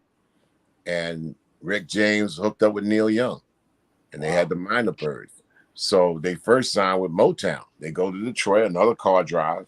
Yep. Right to Detroit. They signed up with Motown, and Motown just didn't release it because they said, yeah, we got it, but we want to crack the pop market. That's why before I was talking about Chris Clark. Chris Clark is one of those unreleased phenoms that they didn't know they didn't know how to penetrate that market, but they sure enough recorded some strong ass joints. So they didn't know how to penetrate with the Minor Birds, so they put the tapes on the shelf. And what happens? Right around the corner from there, Neil Young becomes a rock star, and Motown still has Ricky James that they turn into Rick James, and he comes out with the 1977 Summer Smash. Ladies and gentlemen, this is Rick James. Who is it? You and I. Dun, dun, dun, dun, dun. You and I. You know, all that shit. Them DJs are something, man. Them DJs are making buy a record, man. Yep. Especially the AM stations. Yep. That's right. This was a 1680 on that dial. Make sure here's another record by Confunction. Let's go, baby. Hit me up at the number call 444-5639. I got you, baby. Lunch on me.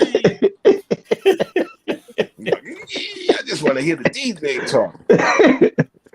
Then when the DJs got corny and they was like, oh, this is so-and-so DJ on the radio station. We have more music. Let's talk. The convenience station is for you. Yeah. After a while, you're like, I don't want to hear you talk, man. You put me to sleep with that shit, man. Then you're going to play a fucking slow jam? Oh, this is another record by Freddie Jackson. I know you hear me, baby. I want to hear food sizzling in that pan. Yo, baby, we got fish sandwiches in the back, baby. I got another one by the Godfather, Soul James Brown. He's going to be in town next month, baby. I'm going to be there first class, first seat. This is the Godfather, baby. And that record come on, you be like, I got to get that record. They knew how to sell a record, man. Sometimes DJs is just as big as the acts that came in. Yeah, sure. Right. Sure. Right. That's a lost art. That lost art is gonna be a lost art when soul ain't in the room. Then that art is gonna get tossed and lost. Yep, that's just what it is. Yep, facts. AI is cool, but it got the cold soul of a gadget. Yeah. Mm-hmm. Yep. So of course, I remember, you know, one of my daughters, she said, you know, listen to the radio. She said, Dad, well, I mean, what does music got to do with selling sandwiches? I was like, you're right. Because she was like, I said, she don't want to hear the DJ talk. Because every time they talk about selling Subway sandwiches. I'm like, yeah, they ain't saying nothing. Back when I'm from, the DJs were everything. And it was like pop music, you know, black DJ, white DJ, it didn't matter. All of them were dope. Yeah. You know, all of them was dope. WABC. I'm Dan Ingram. That's right. He'll tell a joke. Matter of fact, we got this next record, and it is David Bowie. It's Talk Fame. You know, like they all had that. Yo, man, you got me engaged in this music, man. I don't want to turn my radio off. Yep. Now today we had a time where you could turn radio and TV. Hey, Chan, I got to give Chan a call. It's been a crazy month, Chan. I've stumbled onto this show for 2 hours, running my mouth, and I got an old Chan. I think Chan is doing a podcast too. So I got a little bit more time. This is a crazier month than last month, but thanks a lot for tuning in, Chan. Chan said Frankie Crocker. Frankie Crocker was the middle of the smooth and also the dude that could just rhyme and bring you in, you know. So don't get it twisted. He wasn't just moving, you know, Luther Vandross records. He was also moving James Brown records and then be rhyming. You know, that's right. I'm here, baby, to shake your tail feather to the rhythm and the rock. I am the chief rocker, Frankie Crocker, you know, and all that shit. I mean, Frankie Crocker, 1960s DJ game was different from his 80s game because Frankie Crocker comes from Buffalo, and Buffalo was the meeting heyday, launching pad of fly jocks and DJs. The same that Gary Bird comes from there. Oh yeah, you know, Jerry Bledsoe comes from Buffalo. All those Buffalo was no joke as far as soul, R&B. Eddie O.J. comes from Buffalo, and that's where the O.J.'s got their name. Right. You know, wow. from Eddie O.J. You know, man, them cats on the radio, they wasn't joking, man. They was like, they trying to snatch your mind and your ear, man, and they trying to sell you a car, man. Eddie O.J., that's right. Get on down to Seaford Buick dealers and buy yourself a car. I'll be there. I'm gonna bring five ladies down there, and you be up there, and I'll bring records too. Get on the radio and buy a car from Seaford Buick. You know, they'd be like, yo, man. They were hustlers, man. But I'm telling you, the music was so good you could pray to it. Yeah. Yep. Enough of me running my mouth. I was just a guest star tonight. Yeah. No, thank you. Thank you. It worked out. Yeah. You saved us. You gave us a show. Exactly. Yeah. Yep. Thank you, sir. And Thank you. as always, It's C-Doc Again is brought to you by the Spit Slam Record Label Group. The Spit Slam Record Label Group, a Chuck D situation. Catch us on your favorite streaming platform, on Bandcamp, or visit our official web store at spitslamrecords.com. All releases are available digitally or on CD, with select titles available on vinyl and cassette. The Spit Slam Record Label Group. Throwback to the future sound. Yes, indeed. And you can check out Spit Slam music wherever you get your favorite digital music at, or check us out at spitslamrecords.com. Where you get CDs on demand, or we also have vinyl floating around out there. And you can also catch MistaChuck and myself, along with Flatline and a host of other fantastic DJs, every Friday for the Angie Don't Stop radio show on the Rap Station app. And you also want to get the Bring the Noise app. You know, if you're going to get out there and get your apps, do that. You can catch Jennifer and Ultra Mag with DJ Soulbuck every Sunday for the mixtape, unless there's a dope concert in town, and then Jenny's not going to be there because she's got to go to the show. Don't make whatever. Or we get hijacked by the tech specialists. Yes, right. All my comments is brought to you by Ginger Beer. Nice. Oh, all right. Bundaberg Ginger Beer. And you could all wish me a happy birthday. Happy birthday, Jenny. Day after tomorrow. Happy birthday, Jennifer. Happy birthday to the commissioner. Yep. Fantastic. Yep. So, yes. Oh, and the mixtape is music that we're playing for next week's featured guest, which is going to be Jennifer. Chuck, you'll be interested in this one. 7A3. next week we'll be joined by the 7A3. Brett, Sean Shawnee B, and Brett. and maybe Muggs will show up. Maybe. Yeah, let's get Muggs on there. Yeah. Sean and Brett. That's I for damn I sure. remember a real young Lawrence Mogarud, you know, in one of the studios, Queens guy, Yep. real hardcore, a TNC dude, took no crap. Because the Bomb Squad did a record for them, right?